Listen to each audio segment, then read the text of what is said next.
We can call the meeting to order. And I'm having trouble with the live stream. I don't know if you want to wait or not. oh, sure, yeah, we can wait a minute. Do you know what the issue is, or? My phone sucks. Okay.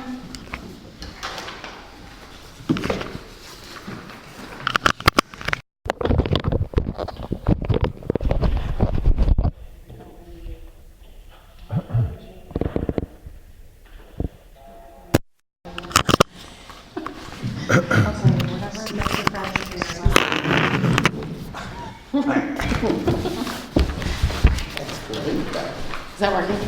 Okay. Okay, so we're all here. The live feed is working. Call the meeting to order. 7:32 by my count. And we'll start with citizen comments as usual. Who would like to speak? Nobody?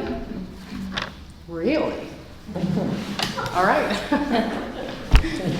Okay, so we're gonna move forward, and we've got the YWCA presentation with their equity outreach proposal as the first thing on the agenda.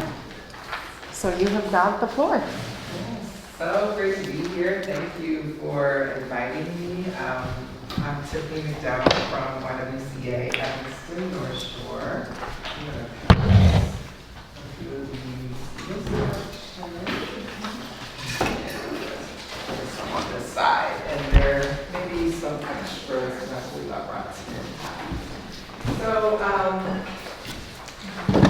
many of you may be familiar with YWCA, but just to give you a little background, our mission is to eliminate racism and empower women. So the way that we work and do that is that we think about all of the multiple ways that race, gender, class intersect in our society to create barriers to access to things that we think are necessary for full inclusion and full participation in our world and in our community. So when we think about equity, we define that as both an outcome and a process. So when we talk about an equity process and equity work, we really like to help people think about what are the ways that people might have experienced these barriers based on their race or gender, and then how can we engage those people, the people who have been closest to the edge or closest to marginalization or oppression, and then have them be the ones to think about what the solutions and strategies should be. So that's the way we work, and that's the way we help folks that we work with think about the ways that they can start to shift their operating. And so if you look in the brochure, the orange brochure, you can get more of a sense of the type of programs that we do, but just to say that we do work across all levels of our system.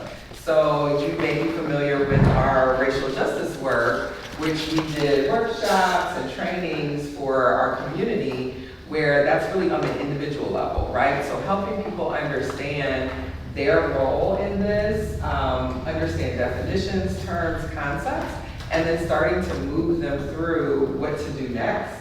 Now that we have launched, we're wrapping up our first year of the Equity Institute. We really have expanded the work that we've done and we've been doing, and want to move more into working directly with organizations. And we would include the Park District and other organizations in that. So helping organizations look at how your policies, the culture, and then also the way you use data, metrics, evaluation, and accountability. What does that look like, and how does that drive the way that people in the community are integrated, but then also your internal staff, volunteers, and board? How do they view the work that you're doing and the inclusion of everyone? And then we also work with communities. So you may be familiar with our Stand Against Racism and our Race Against Hate. We believe that it's important to not only work with individuals and organizations, but also develop a network around each other, because especially in a community like Evanston and in the district that Ridgeville serve. You know, we believe community means being a neighbor, including everyone, valuing diversity. And if those are the values that our community holds, we want to try to find ways to collectively show that and demonstrate that. So that's a very important piece of our work that I think people tend to think is just visual, but it means something when you feel included in a larger community. So we work hard to make sure that that's maintained and that our community partners are able to find ways to do that as well. And then the top level, but you know, it's one of the harder things I think for people to really get a grasp of is the systems level of change. And so that of course means our policy and systems work that we do, which would include advocacy, but it also means that we work with our municipal partners like the City of Evanston, the Village of Skokie. We're also working in the City of Chicago with several departments there to look at not only what's happening for residents of those municipalities, but what are their internal processes and how does that play out? What policy and systems recommendations can we make so that they're making sure that no one is left behind and that the people who may not already be engaged in the decision-making process find ways that their voices can be heard. So I know there's a lot. I want to continue into the proposal, and then if people have questions about any of that, we can move into that. So I shared the handout in the actual proposal that I shared with Natalie, Brian, and Martha previously. So you may have not had a chance to look through it yet, but just to give you a little bit of some of the ways that we were thinking about how to with Ridgeville Park District and the work that you're thinking about. We have a specific way that we would work with an organization. And like I said, we consider Ridgeville Park District an organization because people know you as a body, they know the district, they know the services you provide, or they may not know, right? And they think they know. And they also may think they know who is your service for. So that may not include certain people. So what we thought is, well, let me back up. How we like to work is we take people through an assessment of equity and inclusion. So that's internally, and then what that looks like to your external partners, your clients, your constituents, whatever the term might be for your organization. And then we look at all of that with you, and we help you develop an equity strategy. So from that strategy, then you can start to determine what are your priorities, and it hopefully should align with the goals in your strategic plan or the plan that you have for your work on an annual basis. So we don't want this to be something that feels external or it's too lofty. We work with you so that you should be able to embed these equity principles into your work plan on an ongoing basis, but you want to prioritize what's doable so that it doesn't feel like it can't be done. Also, finding ways to integrate more of the community voice into it. So you may be asking people who are already participants of your programs to be a part of the assessment and developing or reviewing your plan, but you also may need to engage people who aren't participating, you know, and trying to figure out why not, what's happening for them that they may not feel like they can be included in this or that they are included in this. So if you look at page 2, there is an overview of the entire process. So like I said, we start with assessment, but we work with our clients to think about what does success look like. So if you had an equity vision, what would that be? And so it would include all of you, but it would also include your community, it would include your advisors, it would include the people who are participating in your programs and the services you're providing, and we would put all of that information together to then create a vision statement that would help us understand then how you need to be educated, how do you train your staff, how do you train your volunteers, your interns, so that they're making sense of it, how they're operationalizing it, right? But how do you make it make sense in your day-to-day work and in the plan you're doing? Creating a strategy and then doing the actions of the strategy, the action steps. And then of course, I hate to say that it's the end, it actually kind of cycles around. But if you've done any kind of programming, you know you have to have some kind of metric of success. So how close have we gotten then to meeting that vision, that goal that we set for ourselves? And then how do we or our community partners hold us accountable? And how do we share in that accountability? So for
in this initial assessment scoping, which you're also calling phase one,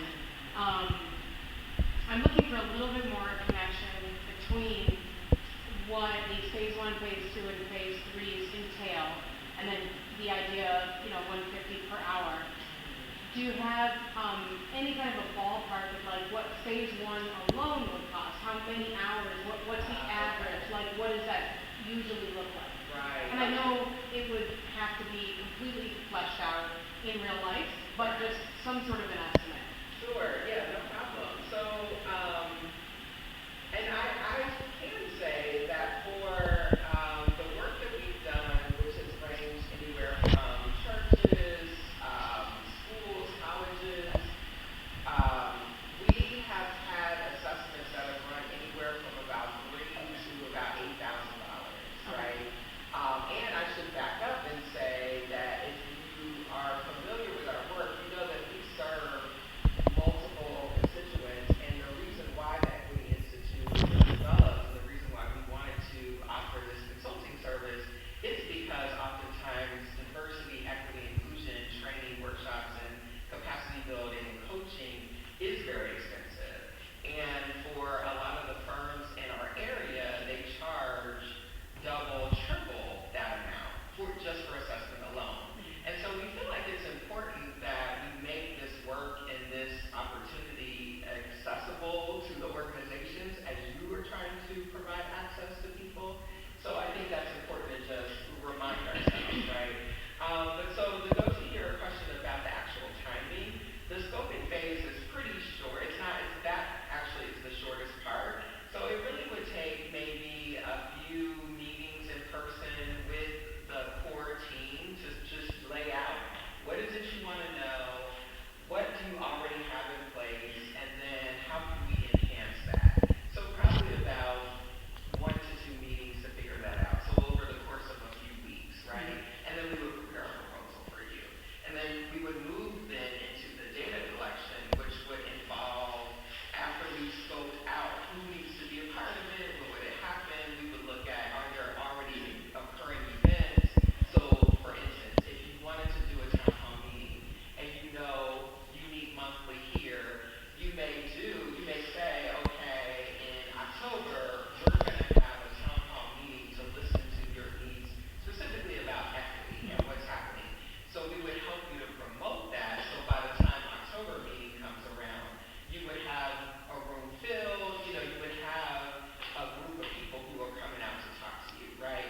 So we would plan for that during the scoping phase, if that makes sense. Yeah. So the goal would be for the actual data collection to last about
things like that. But you want to kind of lay the groundwork first.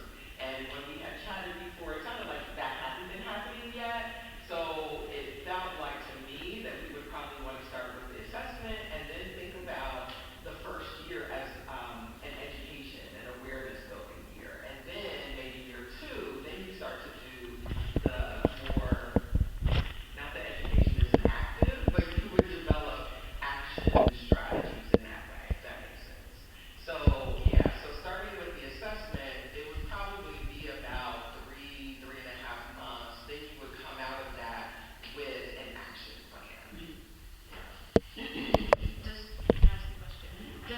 Would the YW be a part of all of the things that you just said from like the beginning to the end? Yes. Oh, Yes. that's great. Yeah. And so one of the things that we do is because we see this as your work, we really feel that we are capacity builders. So we work alongside you. We're not going to take your data, your information, go away and come back next month with a report. You'll be working with us to look at the data. Because it'll make more sense to you than it will to me and my team, right? Because you're in it, you're here. And I'm saying you, meaning, all of the people who are members of your team, your staff, and volunteers. So we would help you to identify who's the best core team to be working on that analysis with the goal of reporting back to everyone as progress is being made, right? But we would help you with that. And I think the other important thing to talk about is that in our strategies that we provide and work with partners on, we do education and training, but of course we don't know about recreation, parks and rec, that's not our thing.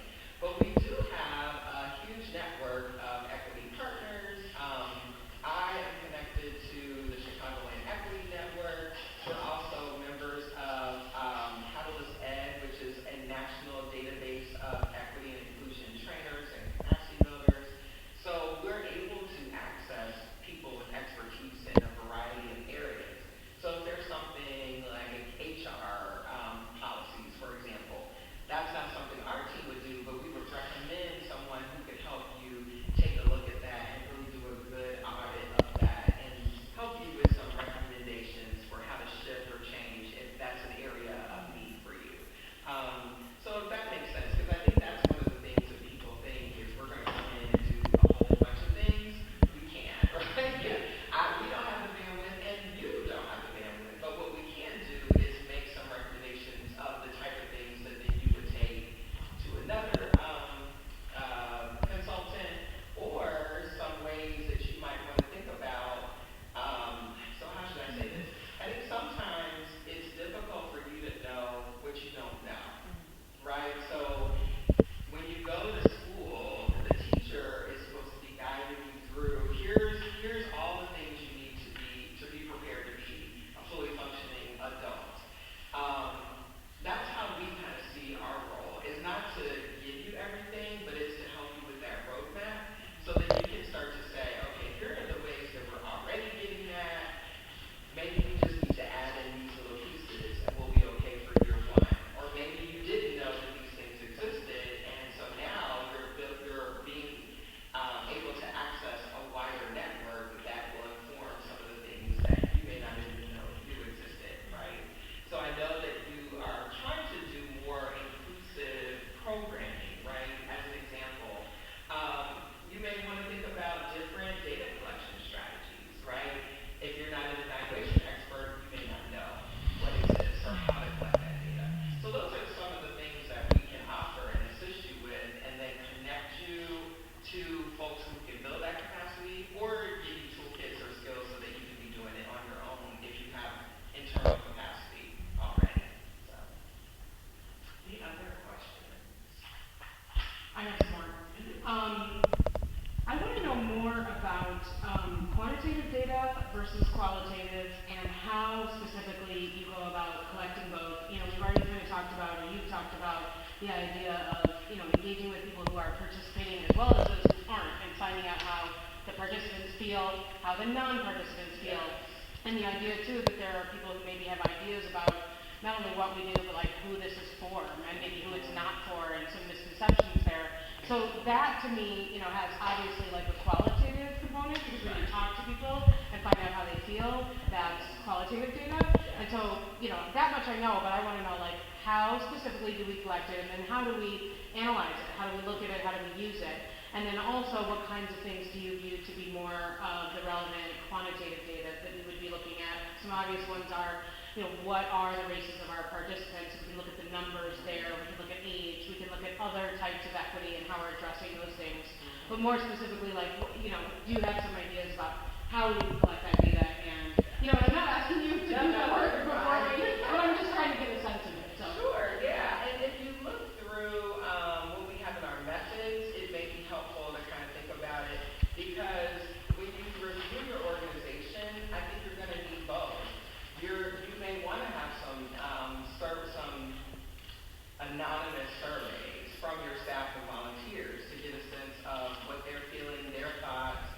That can include both, like numerical data, but then also open-ended questions, even though it's on a survey. Mm-hmm. So they're able to give their opinion, but it's not in a way that they can be found out, or it may feel safer. Of course, we would want to interview folks because you have a smaller group. We may have more bandwidth to do that. Mm-hmm. Some organizations have a lot of staff, so we would highlight key folks to talk to. Then I think with your community, same thing. You have a newsletter, correct, that goes out. So we probably would want to send a link out to people and ask them to fill it out and see what we get back. And that's such a quick and easy way that I think I usually like to start with that first, mm-hmm. right? Because when you get a survey back, it gives you a lot of information, but it also for me, it makes me ask more questions. Mm-hmm. It just sparks curiosity. Why are we seeing these trends? Where if we look at the residents of color and they're all saying the same thing, why? So then we can start to dig in more and do focus groups, specifically with those groups of people. Mm-hmm. So that's really the way that I work. It's more of an iterative process, because you start with your big survey to try to get as much information as you can. Then we would sit down with your team and show you the data and look for themes. And as we're seeing themes emerge, both in the numerical data, the quantitative data, and the qualitative, more narrative data, then we can start to say, okay, who else do we need to talk to fully understand what this means, and then create a strategy for doing something about it if it's a problem. Right. So it really depends. I know it's like kind of a non-answer. And I always hate to say that, but I think it's important to be clear that this really is going to be a personalized process. And the great thing is that you will learn how it works. And so not that you don't know how to create a survey or talk to people, but I think you'll be able to get a sense of feeling more comfortable talking to folks or surveying folks. And then it'll be a part of your everyday or your business, right? Your business as usual, your standard operating procedures. So you'll get in the habit of asking the questions about race, about how included you feel, or about how excluded you feel, right? That's really where I think our value add is that we help people ask those questions that tend to be tough, right? Like people are sometimes afraid to talk about these things. We also can serve as a third person, an external party. So we would facilitate your focus group, but it might be interesting to help maybe some of your volunteers or young people host a youth focus group, for example. So you can get at what's happening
and these can be kind of short answers, because we can obviously go into this more later, but we are a very small organization. You know, we have Brian, Natalie, full-time, Jessica's full-time too, or no? So part-time, and then there's maintenance staff of 2, and then there's a, you know, volunteer elected board of 5. That's it, right?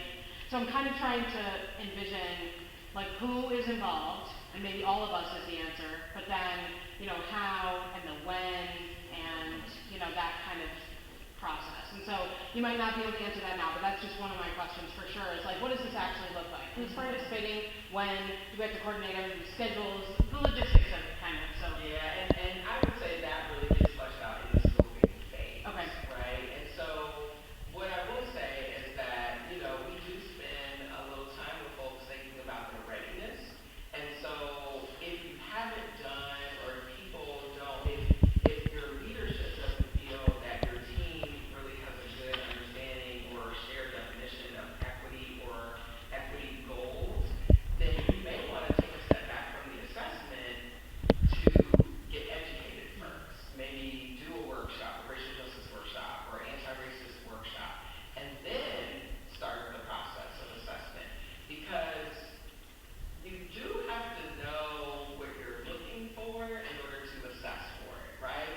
We can help you with that, but I think the more that your team is ready to be a part of it and really participate in it, the better it goes for you. I will say, and it's public knowledge that we are working now with the Center for Women's History and Leadership and the Francis Bullard House. They were able to get awarded funds from the Evanston Community Foundation to support their work with us in this assessment. And it's because they have been trying to find ways to engage community differently in the space, with the understanding that the history of who Francis Willard was problematic to a huge group of people in this community, right? And so not throwing away the legacy that they have been working, you know, to maintain over, you know, several generations, but thinking about how do we shift this, they were really interested in that. And so we worked with them to create a proposal for funding so that they could fully resource, because I don't even know if they have a one full-time staff person. I think everybody might be part-time paid, but then they're volunteer. Most of them are volunteer. So when you think about, you know, resources, and time is a resource, you may also want to think about funding, fundraising, and that's something that we would love to support as well, because it definitely shows that you're invested when you are committing your own funds. But if you're able to secure external funding, I think that just opens the door a little bit wider for you, and it gives you some room to really do the work the way you want it to. If you want to do it. So. definitely.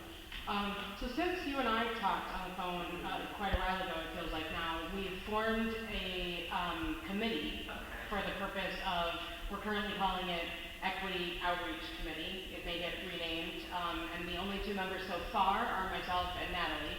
So, you know, some questions that we have right off the bat is, how do we further form the committee? How do we solicit, and then, you know, assuming we have multiple candidates, how do we decide who gets on and why? What questions are we asking them? What goals do we have as a committee? Blah, blah, blah. I think that we want help with that. You know, we want help setting up the committee in as equitable way as possible. You know, it kind of makes sense that if we are seeking help in these ways, like, we need it in all areas, and we need it right away. So that's something that I could see definitely, like, needing help with. And one of my questions is, you know, rather than going through your set phase 1, phase 2, phase 3, et cetera, and all that entails, you know, could we basically pay you for some consulting on very specific things that we need right away, like help forming the committee? And then another thing that comes to mind is, like, that demographic collection, because we have our fall and winter programming coming up, like, immediately. I mean, the brochure has been released, and we were wondering, like, how we go about collecting data, and we haven't arrived at answers on that. No, I started to put it on our registration form, and then I second guessed everything that I was saying and how I was asking questions, so I just stopped until I could talk to somebody about that. And I just think it makes sense that we shouldn't be, like, inventing that ourselves and just assuming that we're going to come up with good, you know, terminology and good everything. So that's just an idea I have after listening to and knowing what some of our specific needs are and how they are kind of coming up fast, you know, and then maybe it's like we dive into the prescribed plan after that. So that's just something I'm throwing out there. And then also the idea that maybe we start working with you in the context of our newly formed committee, you know, that's just another idea, as opposed to it being everyone all at once right at the beginning. Right. So, Right. No, totally. I totally get that. And I should say, you know, when we talk, we prepare, or my team and I prepare this proposal based on that original need. But of course, we offer so many services. So a lot of people, I think, you know, they hire us for meeting facilitation. We do have an impact measurement manager who has created indicators of equity, inclusion, assessment. And so happy to share that. And we probably could just send you a demographic sheet, like what we're recommending. what did you say that person was called again? Her title is the impact measurement manager. Okay. So I can definitely connect you just so that you can talk to her, and she probably could share a demographic sheet too, because that's moving through, and that's not something that we just start shooting for. But like working with you to build your readiness, totally. Yeah, I mean, I think people, I know people have accessed us for different types of work, and so a lot of it almost is coaching too. You know, like helping you walk through the steps as you're developing this process. Right. Mhm. For sure. Okay, I think that's all the immediate questions that I have. Does anybody else have anything? Thank you. Well, thank you so much for coming, and this has been awesome to get more information, and I'm sure we'll be in touch about moving forward Sure, thank you. and with other questions. Yeah, so feel free, our contact information is on the brochure and on the proposal, but our website is available as well, so. We have a couple extras here. I don't know if you want to take them or if you want to put them on the table and then anyone in the, I was going to say audience, but.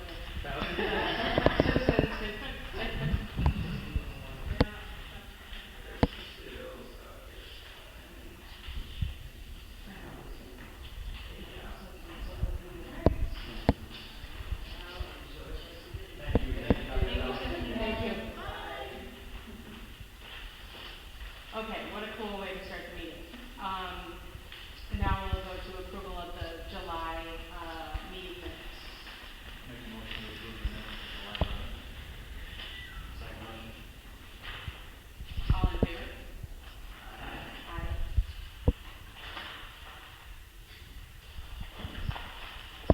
And moving on to approval of bills. Okay, I'll go over some of the unusuals. Olivia Caspel is a reimbursement to a camp counselor.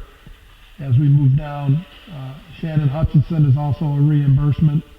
The $24,444 of John Dalton is his share of the cardboard camp, imaginary game. It's actually 3 camps, 3 different sessions. And he finishes next week, August 16th. As we go further down, Nice Rink is the liner for the ice rink. Ordered that, it's been delivered. Quill is a lot of office supplies, so we don't have to do it almost monthly. Seren is a fall brochure, which is out. Natalie did a wonderful job. Jan Stagen and Diane Stein are refunds for various programs. Sticky Fingers is the same thing. It's a rental camp, and that's their payment, their share. Sunrise Tree is actually 2 things. We had to prune a couple massive trees in Elks Park, and then we had a pile of debris that we collect over time, and they come and get it, chip it up. Total Promotions, camp t-shirts, and that's basically it.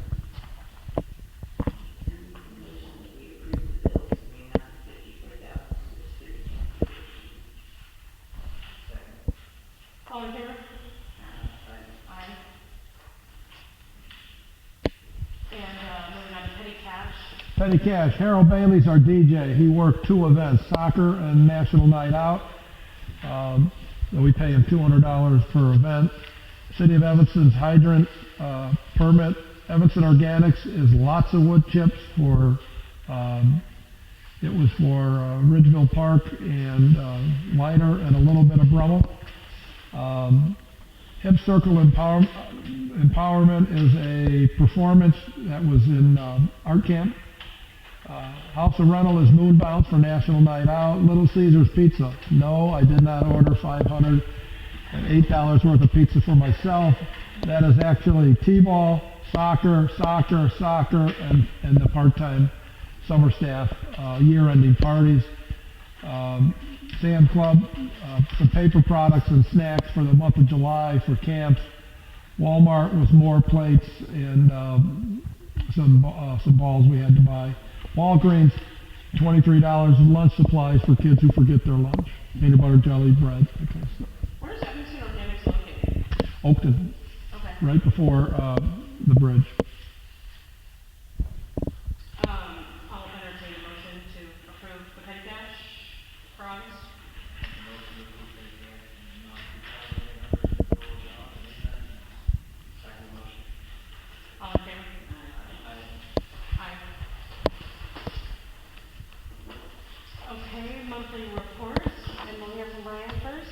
Okay, as you saw in the bills, we celebrated our year-ending summer programs with pizza parties for our T-ball and soccer families. Both programs were full. The soccer's actually a Tuesday night group, Thursday night group for 3 to 5 year olds, and then there's a group of 6 to 9 year olds. That's why there's 3 different groups. Team Evanston supplied some soccer inflatables for the children to shoot at. And believe it or not, Chicago Fire and North Shore also came to teach soccer fundamentals. It was a fun day for the children. I would estimate a couple hundred people were here. It was pretty nice at Cayman East. Our concerts have been well attended. Natalie will give you more of a update on that. The Ridgeville Park Food Truck Fest on the 16th of July was fantastic.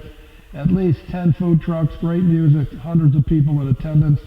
I would hate to estimate, but I would say 600-700 coming and going. I mean, it was packed. Biggest one yet, you think? Huh? Biggest one yet? Last year was really big, but this was different. A lot of people didn't sit; they kept moving, and the food trucks, especially the taco guy, was backed up. Last year, everybody not everybody, more of the adults sat in the main section in front of the music. Not the case. They were all over the park, the adults. Maybe they were watching their kids better, I don't know, but it was people from the apartment building all the way to Elmwood. And then the food trucks were having a field day. That was a super hot night, wasn't it? No, Oh, it wasn't? No, Okay, we no. did a different one. no. What's that? Right. Yeah. So in excess of 600 people, great event for the neighborhood. We had National Night at Cayman East on the 6th of August. I would say a couple hundred people showed up for that. A lot of kids and families, 3, 4, 5 year olds. We had a DJ, we had a moon bounce, we had 2 food trucks. Again, the taco guy made a killing. I don't know if it's the same taco guy, but it was good. And a lot of city celebrities, service people showed up. Lawrence Hemingway, Cicely was there. Fire truck came. The kids had a blast. So that was very nice. The maintenance crew has been adding wood chips. You saw that, Bill, to our fall zones of our playground equipment. They've also been spraying the weeds with a watered-down vinegar solution, so it is safe. Wow. No chemicals. We're not sure it's working yet, but we're trying. We're trying. Bridge Camp started 7/29/19 and will conclude tomorrow. We have about 25 kids in all 3 of the camps. Imaginary Game started their full day 8/5/19 and will conclude next Friday. And finally, please check your packet to look over the budget because you're going to probably discuss that at more length today. It's in Treasurer Gibbs' new format. Also, a couple things not in my report. Board meeting next week or next month will have to be at 7:15 start. So we have the budget hearing, and then we go into the regular board meeting at 7:30. It's standard operation that we have to do. And then the regular board meeting follows. The appropriation has to be passed. And then, of course, we're gonna, at some point in the next couple of weeks, we have a meeting with Jerry to discuss the adjustment, minor adjustment in the budget from year-ending numbers. I have a question. You're saying that we may have to somehow expand the youth soccer. It sounds like maybe that would be problematic for some reason? I don't know. Maybe we had an age group, maybe we had a night, I don't know, but there's a lot of kids in it, and we had a waiting list in each little area. We haven't even discussed it. And I don't know, Josha, she works for Fanny off, and she's great. I don't even know if she would be willing, but something to discuss for the, We expanded it this summer beyond, last summer, it was, the kids just came on, the 3 to 5-year-olds just came on Tuesday or Thursday. And then the 6 to 9 came both nights. This year, we made a Tuesday night 3 to 5 group, a Thursday night 3 to 5 group, and then a 6 to 9 group, and they all were filled to capacity with like huge wait lists. And Josh was like single-handedly running no, that? she has help. I scheduled a counselor to help her, so she had an assistant. But it's a ton of kids. So like, yeah, if we can expand it, I think it's certainly worth having a conversation. We did fall soccer last year. We're not able to do it this fall because she is unavailable. So we're gonna look into the spring and see if we can bring it back then. But yeah, I mean, it's been a very successful program. So it's worth sitting down with her and figuring out how we can. Well, and if it's as successful as it is, I know people love her, and so obviously that's part of it, but soccer is just popular, it always has been, especially for the young age, which obviously isn't going to do Team Evanston type stuff yet, so they just need something local and fun. So, I would love, maybe it's too late now for the fall, but I would love to have like maybe multiple options or just expand the program and have Josha be one of the people, but have other people, Yeah, I mean, it would need to be, she's working as much as she can for me, right. So like, it would have to kind of probably expand beyond her. Right. But I'm happy to talk to her about recommendations. If there's somebody she's worked with before that she could suggest, that might be a good solution. Yeah, and if whatever it is that she's doing is really great, maybe she can kind of like train somebody, so that they're basically, I don't need to diminish like who she is as a person, what she's specifically offering, but it's just a bummer to hear that like we can't offer it for the fall because she's not available. So I'm sure there's tons of people who would have signed up. You know what I mean? They got me. Cool. All right. Anybody else have any questions for Brian? Then we'll move on to Jerry's report. You don't have a written report or any financials from me this month. We're in year-end limbo until we pass the bills from tonight, and I can post the accruals out of those bills. Nothing has changed for distribution. So next month we'll have the finalized numbers. I'll probably sometime next week be able to finalize June 30th financials, and we'll then be scheduling the reasonability review of the budget, where we take the budget numbers and compare them to the actuals and see if everything makes sense or if we need to make some adjustments. When we have the budget, we can talk dates that will do that in case there's any folks that want to sit in on that meeting. One notable activity of the month is we finally got all the signers finalized on the changeover as a result of the election. So you get to sign the bills this month. We start right now. Okay. I have a question for you, but maybe we'll get there later. At a point last meeting, we were talking about how we were really cutting it close Yes. with some things. How are we looking at this point in time with those? It looks to me like the corporate fund right before tonight's meeting, we had less than $800 left to work with. A quick glance at the bills that were just passed, it looks to me like there's a little over $2,000 worth of charges that need to be applied against that 800, so we're going to go over budget. But I think there's probably some tree and shrub items that we can reclassify the expenditures out of the corporate fund down to the capital fund from the shrub plantings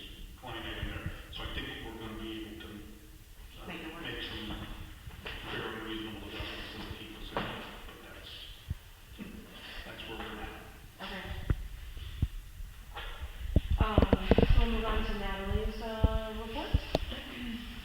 This month, Ridgeville Park District celebrates the vibrant senior citizens in our community. Senior Citizen Day, National Senior Citizen Day, is August 21st. This month, Ridgeville Readers is discussing Like a Mule Bringing Ice Cream to the Sun. That discussion will be on August 25th at 3 p.m. if you'd like to join. Summer camps. We're wrapping up summer camp this week. Next week. This week. Confused. Ours is this week. We still have 2 more camps next week.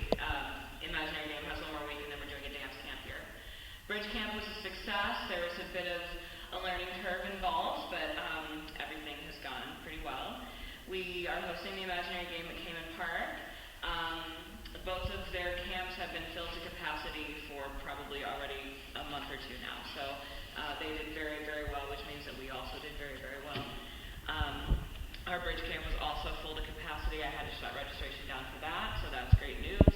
Had a lot of parents tell me thank you for offering a camp that ran into August, so it seems like that was, I knew that was needed because they've been communicating that for a long time, but they were appreciative of the extended availability.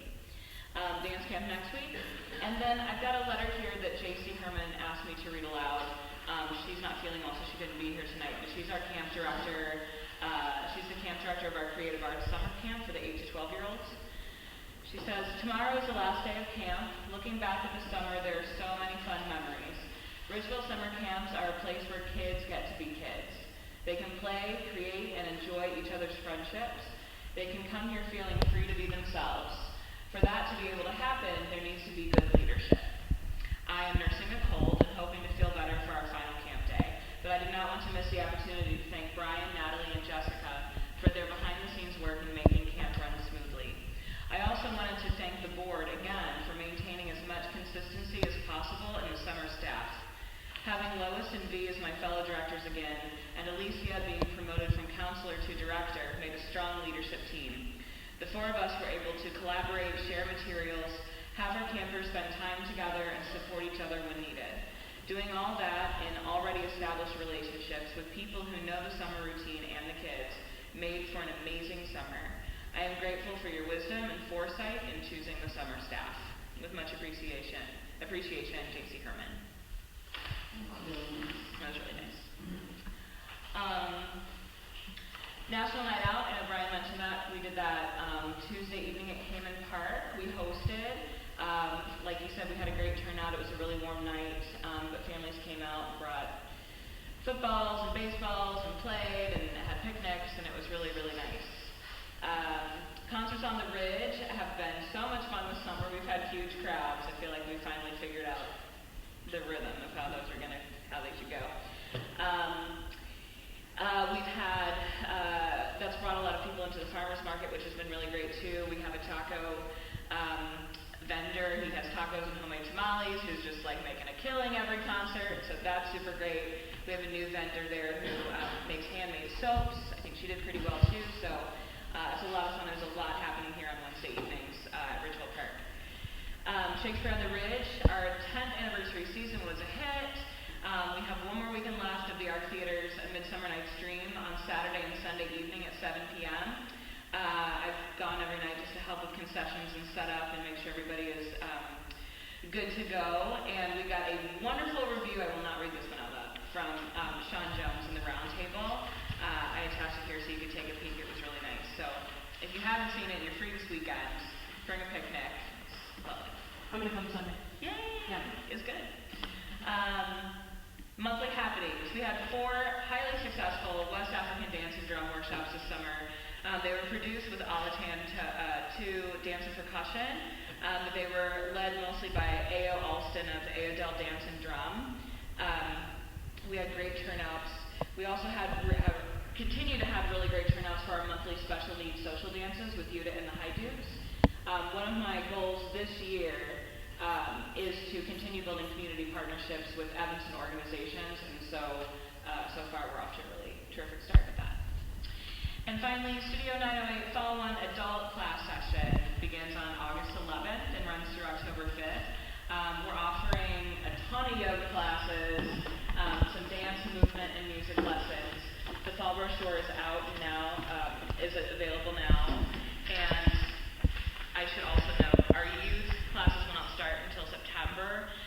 Got a lot of feedback that the kids were not ready to start as early as the adults in August, so we pushed them back, and we're doing a half session for the fall 1 youth session. So that's a little unclear in the brochure, so if anybody asks you, just call me and I will explain. And it's all on the website, I've updated it. And then I also wanted to say, we are signed up to participate in the community picnic that the city of Evanston does. It's August 25th, it's from 12 to 4. I'm looking for some help. If anyone is available on that day, it's a Sunday, and has an hour or two to spare, I'd love to talk to you. So. I can probably be part of that. I'll connect with you about which chunk of you said it's a 4-hour chunk, right? Yeah, it's 12 to 4. Okay, August 24th? 25th. It's a Sunday, yeah. It's usually behind the Civic Center, isn't it? It Yeah. is. Ingham Park. Yeah, it's right behind the Civic Center. Civic Center is 2100 Red. It's right I'll send you behind. all emails or a reminder. That'd be great. Thank you. Thank you, Natalie. Thank you. My pleasure. What's that? I'm going on vacation in 48 hours. Wonderful. I know, like 30 minutes. Does Jessica have a report of any kind? No? Okay. So then moving to business, discussing the tentative budget, 2019-2020.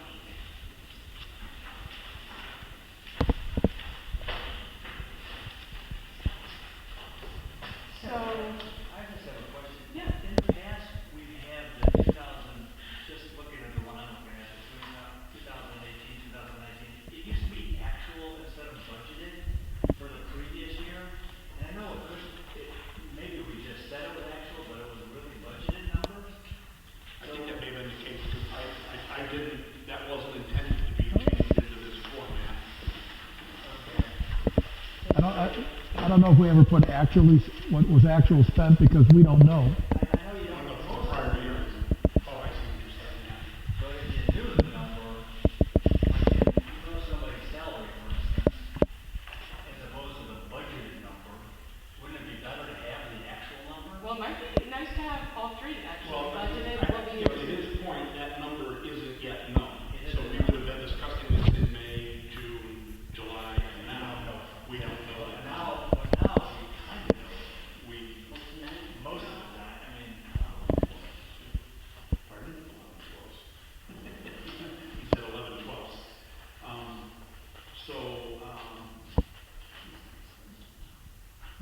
Yeah, by the time, yeah, it doesn't really make a difference, but I just, because I think the last one I was looking at, it did say, if it said actual, I'm sure it wasn't actual numbers. It couldn't, it could never be the actual. It always been the budget number. okay. But then usually it's close to what the actual is. Well, perhaps if there were any areas that were going to be I'm sorry. a huge discrepancy between what we budgeted and what the actual was looking like it was going to be. And that's what we review at the meeting I'm talking Oh, about. okay, okay. In a week or so, But- because in about a week, I will have the actual numbers, and we can then, and that's what we do, is we go line by line, comparing the actual to the proposed, and look and see, does it look reasonable? And from year to year, that meeting always happens after the August meeting, but before the September meeting. Right. And then if needed, anything that comes up during that meeting somehow gets factored into Well, the September? final version that's presented to Yeah. the vote, the public hearing, reflects any revisions that come out of the reasonability review meeting. Okay. Generally speaking, any changes we make might be like, art camp needs $1,000 more for counselors, stuff like that. It's nothing big. Okay. It's And nothing. it sounds like there's no other way to do it, because if we don't have No. final numbers until, There could also be some August bills that, or invoices that are from June, so there's no way to do it until August. I have a draft that I didn't distribute in the appropriations ledger that has the July bills reflected and the accruals for, like, the liability insurance and casualty and some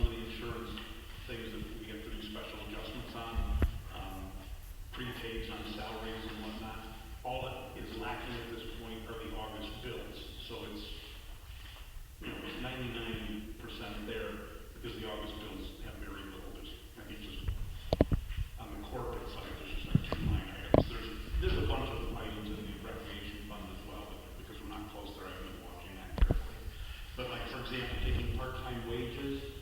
Last year's budget was 47.5, our actual is 50,000. That's mostly because of the timing of payrolls. But there's the way the payroll fell at the end of June, the first payroll in July, the bulk of that had to be charged back to June because it was paying for time worked in June. That's the prepaid payroll type stuff. Part-time, administrative salaries. Administrative salaries, same thing. Our budget is 87.8. Our actual is 90,390. It's mainly because of that one payroll.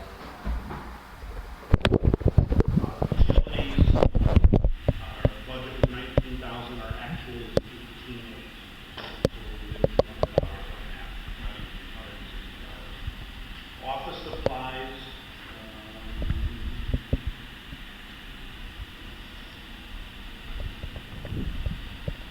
well, we have office supplies, C6, the budget was 7,000. Well, we got a couple of items in there. Oh, it's office supplies and equipment. Okay, yeah, the budget was 7,000, the actual expenditure was 6,800. Employee health insurance, the budget was 14,000, this is more, I'm sorry, I'm wrong. Sorry, they're not the same words, I think I'm wrong here. Budget 70,200, the actual was $133 less than that, so 70,000. Attorney's fees, that's a big one. 8,000 was the budget. The actual was 8,366, but we're probably going to add $2,000 to that on the basis of the bills that we paid tonight. So that's going to then that went over budget by about $2,000. So we don't have it broken out right now. If I've got it as a preliminary of the appropriations ledger. If I jump ahead to just the bottom line number, the $320,900, that's where I'm saying we're $800 away from that number. But after I apply the bills tonight, we're going to go probably $1,000 to $1,500 over that number. If you go down to the recreation fund, just bottom line, the budget was $392,000, and before the application of tonight's bills, we're about 10,000 away from that. So we're at 381, but there's going to, I didn't estimate what the number is. There's going to be probably a few $1,000 that apply towards that. We're pretty well set on the IMRF fund. We're well under budget on that. We're about $6,500 under budget on IMRF this year. On Social Security, we're about $80 away from going over budget. And on liability insurance, we're about $800 away from going over budget. I know that you don't see the tentative budget show the minor funds, but they are on the exhibit A in the back, the amounts that we're allocating there. Capital improvement, our budget was $85,000. Our actual expenditure was $74,000.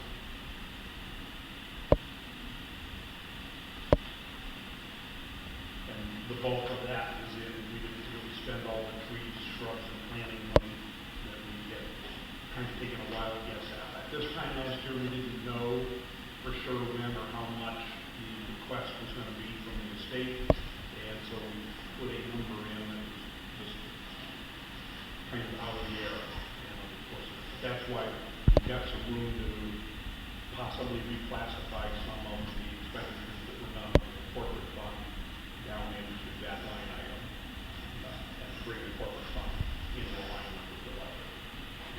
You're talking about the Amanda Avon, or however you say it? Yeah. Okay, so how does that currently factor in? It's just totally separate from our budget, right? Because it's not money that we have to budget, it's money that was given to us? It was given to, from the revenue perspective, it was money that was given to us. From the appropriations perspective, we have to allocate spending some of it. obviously we have, so we've got a lot of extra money sitting now in the capital fund that we don't normally have. And over a period of time, we'll each year budget some money. And the funding source for how that money will be spent will be the request from the landlady. So I have a question, and maybe it's a dumb one, but why would we spread that out intentionally as opposed to, you know, doing some landscaping and using the total amount with the intention to use If we it? could find that many projects to do in 1 year that comply with the terms of the request, Okay, we could do that, and nothing's stopping us from doing it. Okay. Our problem was, we couldn't, at the time, figure out What when, else how is much there? was coming, we didn't know how much we get, and when we get it. And you So don't we want to couldn't spend budget it until we before- had it anyway, but, and so it's 10,000 and we had it. Well, we have much more than 10,000, but 10,000 is in the budget. $65,000 request, of which we've only used 7,000 so far. $65,000, well, for, like, landscaping, basically. No, for beautification of the park. Beautification, okay. So I got a definition from, the estate. Her particular passion was Brummel Park, you know. Right. If in a perfect world, she would have liked to see $65,000 go to the beautification of Brummel Park. There's just nowhere to spend it. So we have a plan, that's done, we're gonna remove some bushes. So the 10,000 is for when this year we wanna plant a few trees or shrubs or beautification, basically lilac bushes or something like that. But when Wanted to replace some plantings Right. by the garage. but when a tree goes from damage or stress, then we replace that tree, and that by her estate, it's defined as beautification. We replace the tree either with bushes or a new tree. That's where that 10,000 is gonna go. Okay. Unless you guys define something in a park that you wanna beautify. If there's written specifications, you know, like any limitations that we have to abide by, can we have a copy of that? So Sure, that we know what the, sure. what the, you know, rules are? That was distributed last year. Oh, okay, yeah, I wasn't You here, were on the board, yeah. It's a bit vague as to exactly what it means. You know, my sense is nobody's really gonna say anything. We just keep the landscaping type things. You go beyond that, you could have problems. But Brian has the information so you can distribute it. Okay, well, this might be a segue into something I wanted to bring up in terms of budgeting some money for it. I would love to see us do some murals, some public art of some form, maybe murals, maybe other things in the parks. Do we think that public art would count as beautification in the parks?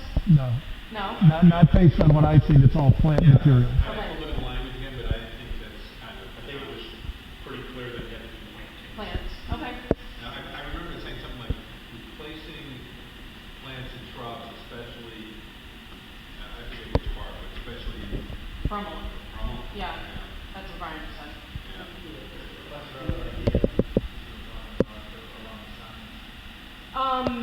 Right, so I have a little list here of some ideas of how we could do some additional budgeting, and as we talked about, maybe we already have money budgeted for these things, and it may be enough, or maybe we kind of bulk it out based on these specific ideas. So, for landscaping, I was thinking that I would love to see us replace the bushes that are super old and just crusty and barely growing. I know Reba has some that are in that condition, and I mean, I guess I understand why we would be kind of careful with the money and also not just, you know, look for things to spend the money on all at once. But I also would just love to see us, you know, get creative with some landscaping and do some things that actually really, you know, change the beauty level of the parks, do that beautification. And also, I don't know if we should talk to her, you know, estate or, you know, whoever is surviving her to see if they would want public, like if we would do a plaque and name her, does she, you know, do they want some credit for it, or is it just like spend the money, you know? There was no request on that. I think it would be fine if you decided to do that, but I think you could spend the money on that. Okay. There was an executor who was up in Wisconsin. Yes. And, I mean, you could always run something by her if you wanted to.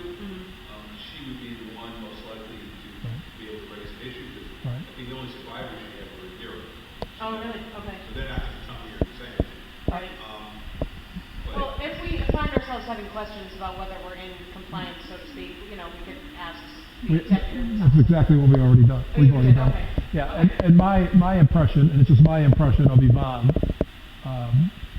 we worked several years, especially in the 90s and early 2000s in Brummel Park. My impression of Yvonne, she would not want any credit, period. But She wouldn't want any what? credit. Okay. Yeah. Okay. But we can ask the gal. But I don't think you should ask. I think we'd like to let you know what our plans are for the coming year. We're going to do X, Y, Z. And if she says something, we can take that into consideration. But if she doesn't, just move forward. Okay, so come up with our ideas first and then, okay. And what I would comment is, like, for example, the 7,000 that we spent this year in that category, that's what we spent out of capital fund. Had we not had the bequest, that's money that we normally then would have had to spend out of the corporate fund, the general fund, which would have meant that there was something else that we didn't do in the general fund. So that's kind of the benefit of this and moving some of our things that would normally be park improvement activities up in the other funds down to there was then freed money up for those other funds to pursue other things. So an indirect way to do like murals would be, okay, if there were some things up in the corporate fund that were planting related that we could move down, it would free that funding up in the general fund for that mural. Yeah, that's a good idea, because I mean, we have some money, we know what we're supposed to use it for, and to some extent, we would have been spending some dollars in those ways already, even without the money. And So, the flip of it is when we do use it all up, then we have to go back and squeeze the general fund, it's going to be a squeeze on the general fund. right, well, but I like your idea of very specifically saying, we're just gonna on this, we're gonna do this instead, because then it doesn't get lost and look like we, did something that we wouldn't have otherwise had money for, if that makes sense. When you say the 7,000, where specifically is that? Yeah, it's on the appropriations ledger down into the capital fund. This was a line item. Okay. I didn't distribute any this month, so you have to look at it. Yeah, you'd have to look at your July. So on the topic of landscaping, I was going to say specifically that I would love to see us do some flowers, more flowers beyond just bushes and trees, especially around our signs. I was talking to you about that. At whatever parks, we think it makes sense, right around the signs that name the park, and anywhere else in those parks that, that also make sense. I actually had a, I actually had a, resident, I think she was near Brummel, actually, but I can't remember, she might have been talking more about the Ridgeville sign, but she, mentioned flowers, and it got me thinking about how perennials are just so beautiful, they're so fun, especially in our climate where the winter is so harsh, and then you finally get to spring, and the lilies, and everything starts to come back, and I love the lilac bushes idea too. But I think it would just make the parks look good, and sort of start the season off in a... Have you seen these out here along the garden, the outside of the... What's out the there? garden gate? I don't know what a perennial is, but they're like wildflowers that are like this tall, and then it's a big Sunflower. Okay. They're gorgeous. Yeah. Like those are really pretty, and I know that the gardeners planted those. Yeah. But they're at reasonable length. Like they're not obstruction in terms of like, I don't know. Yeah. They're very pretty. Well, so a perennial is something that you plant and it comes back every year. Yeah. And an annual is something you have to plant every year. And so, well, and I think, yeah, you can, if we have, but I'm not sure, sunflowers are not a perennial. You have to plant those every year. I want to say they're If they're perennials. wild, yeah. I just don't know enough about them. Well, and but if you've got they're a garden to table program happening every year, they may be planting some annuals because they're just there and they're just doing it as part of Some that program. annuals aren't classified as perennials, but they do drop seeds, so they'll kind of come back on their own. There's a sufficient density of planting on them. Yeah. But Well, I think we could certainly spend some money on perennials and hope that if they do well, that you don't have to spend that money again because they keep coming back and with things like hostas and lilies, etc. They do spread and then you can divide them and plant them other places. I have hostas too that I can donate to the cause for sure. Well, because we have a funding source for that type of activity. Yeah, we should we've got use that her money for that. That's an easy line item on the budget for you to raise the appropriation level. Right now, you've got 10,000 there. I don't know that we have a specific plan for the 10,000. It's kind of more, well, we spent about 10,000 10,000 last year, we're moving 10,000 again this year. Would that be a fair way to express it? Yeah, well, we still have to do some finishing work at Brummel and a few more lilac bushes, but a lot of it this year was a tree got damaged or was under severe stress, we had to remove it, and then we replaced it with another tree or a series of lilac bushes or something of that nature. So, I mean, that's how we spent most of it last year. Ridgeville Park was a plan. The kennel camps is a kennel camp that helped us design it. Okay. Not quite finished at Brummel. So what would, so I think the discussion should be that if you were to do what you're proposing, what do you want to raise that $10,000 figure to in the budget?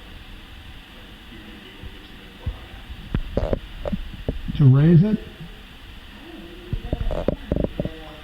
I don't think we need to raise it. Well, we spent 7,000 this year. If we have the same level of tree replacement activity next year, you'd spend 7,000. And then do you think the $3,000 difference is enough to do the things that Martha's proposing? Or do you think you want to bump that up to protect yourself from having to spend? It's like, is the furnace gonna die this year, or is that tree gonna go down? We don't know. So, it's, So your plans are kind of saving the money? Is no. I'm just, You think 10,000 is enough to do what I just, want you know, plus? is a $3,000 tree removal gonna happen?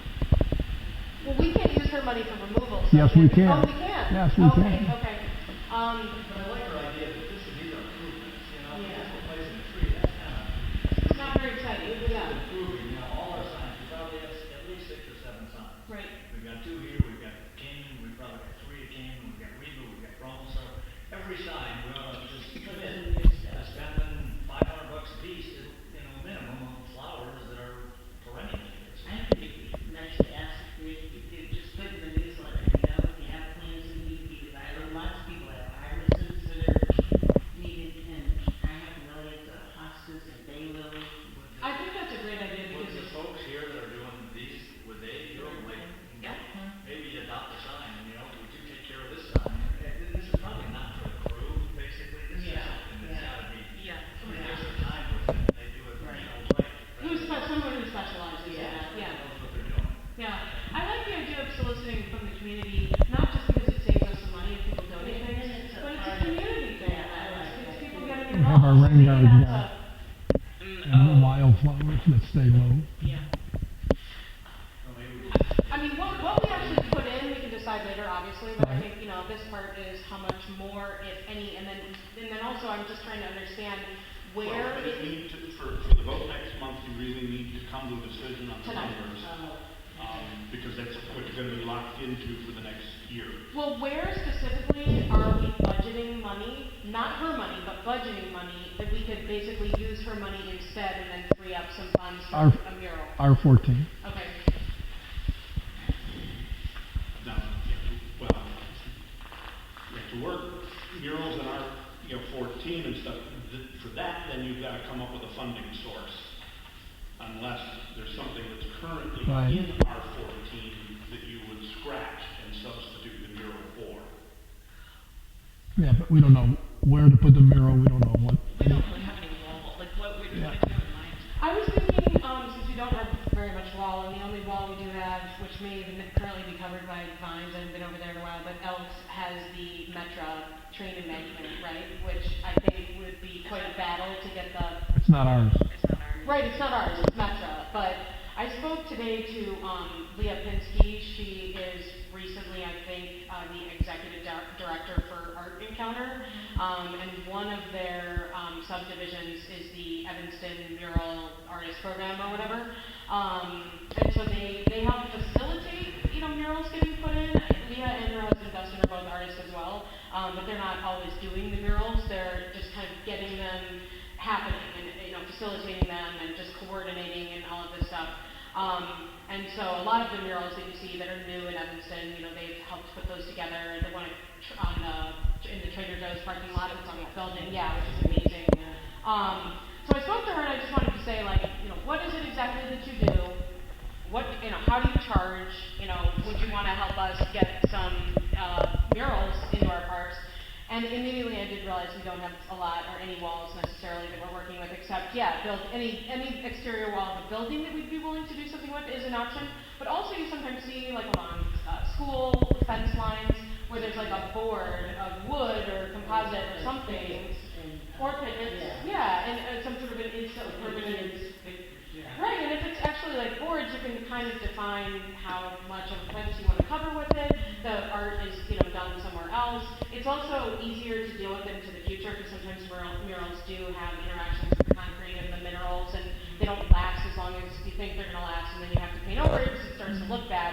If we have boards that are attached to fences, they're easy to just take down and replace later.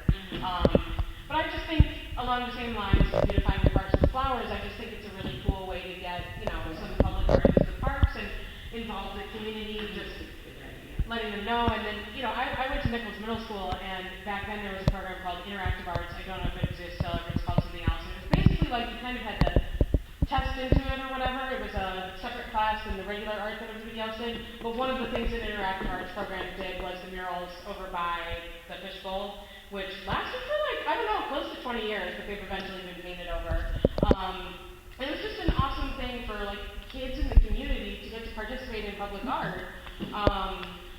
So I basically just started the conversation with her, and when I asked her about money, the only dollar amount that she gave, but it's so good to kind of start to wrap our heads around what we would want to budget, is she said that a mural could cost anywhere from $10 to $30 per square foot.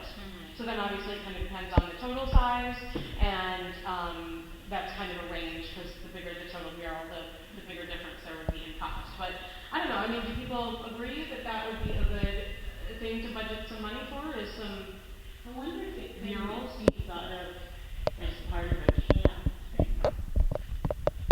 That's not a bad idea, because we Like could be a planning it. weekend workshop mural, like a mural program. Yeah, I taught when Jason Brown was running some of our family art classes last spring.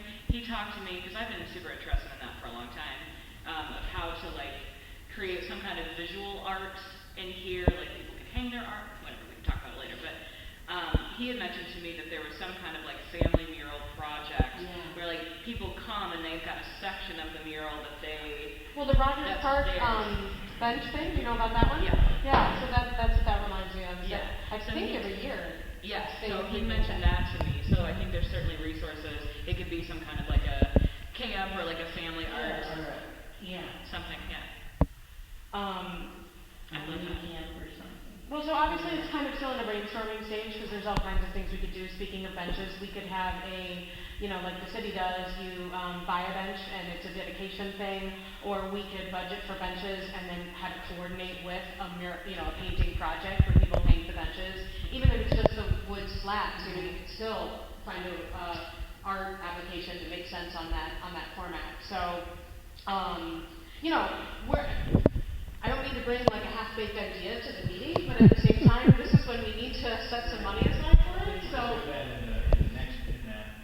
at the meeting, can we? Because I know we're not supposed to make too many changes. I think you can have the discussion of the magnitude of the dollar amounts you want to talk about for this stuff. And then in that meeting, we always kind of tweak then the funding source page, the Exhibit A. Where would we put that if we were going to put some money into just kind of a loose mural idea that could either be worked into some camp programming or family programming? Also, obviously we're heading into the fall, so I don't know if we can get art done before the winter, but we could It doesn't certainly. have to be done by the winter, it Right. can be done next spring. Right, and then it's within this. Spring camp. Expended in this fiscal budget. I think it would be an awesome thing From now until next to. June 30th, you've got to work it. Yeah. You put it as R17?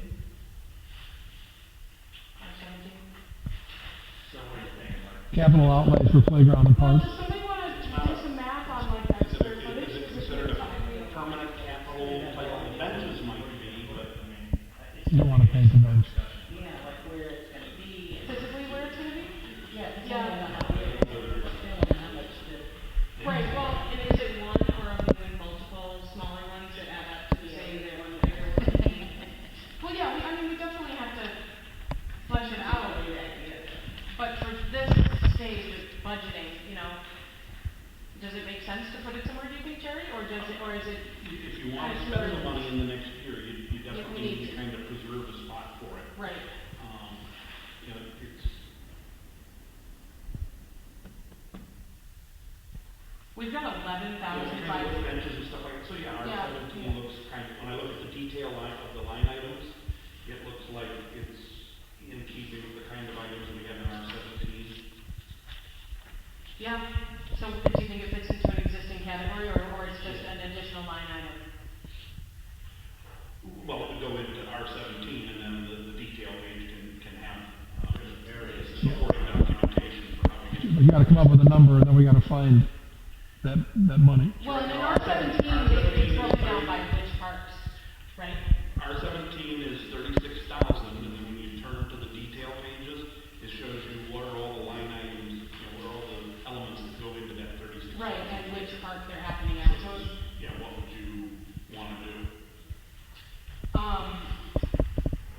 I do think obviously some thought needs to be put into, like, we need to get into the parks physically and start looking around, and with fresh eyes for that purpose, you know, where might it make sense, where might it, you know how the camp's always decorated with ribbon along this I was fence? gonna say that would be great.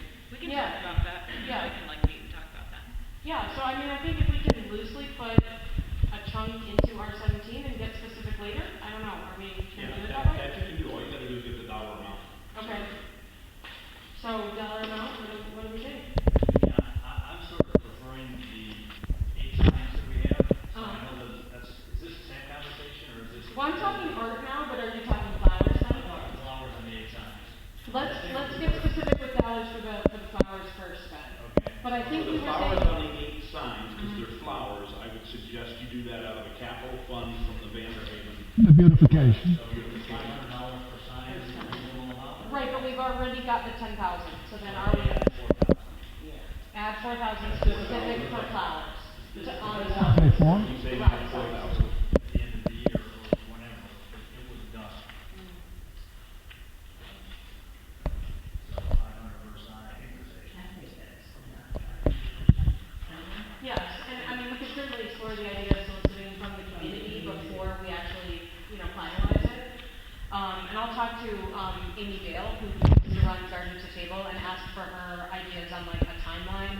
Like, does it make sense to plant in the fall, or in the spring, or summer, I fall? can ask our garden to table instructor too. Okay. Because she's the one who planted all of those for us. So she'll know. Okay, so then that 10,000 is gonna become 14,000.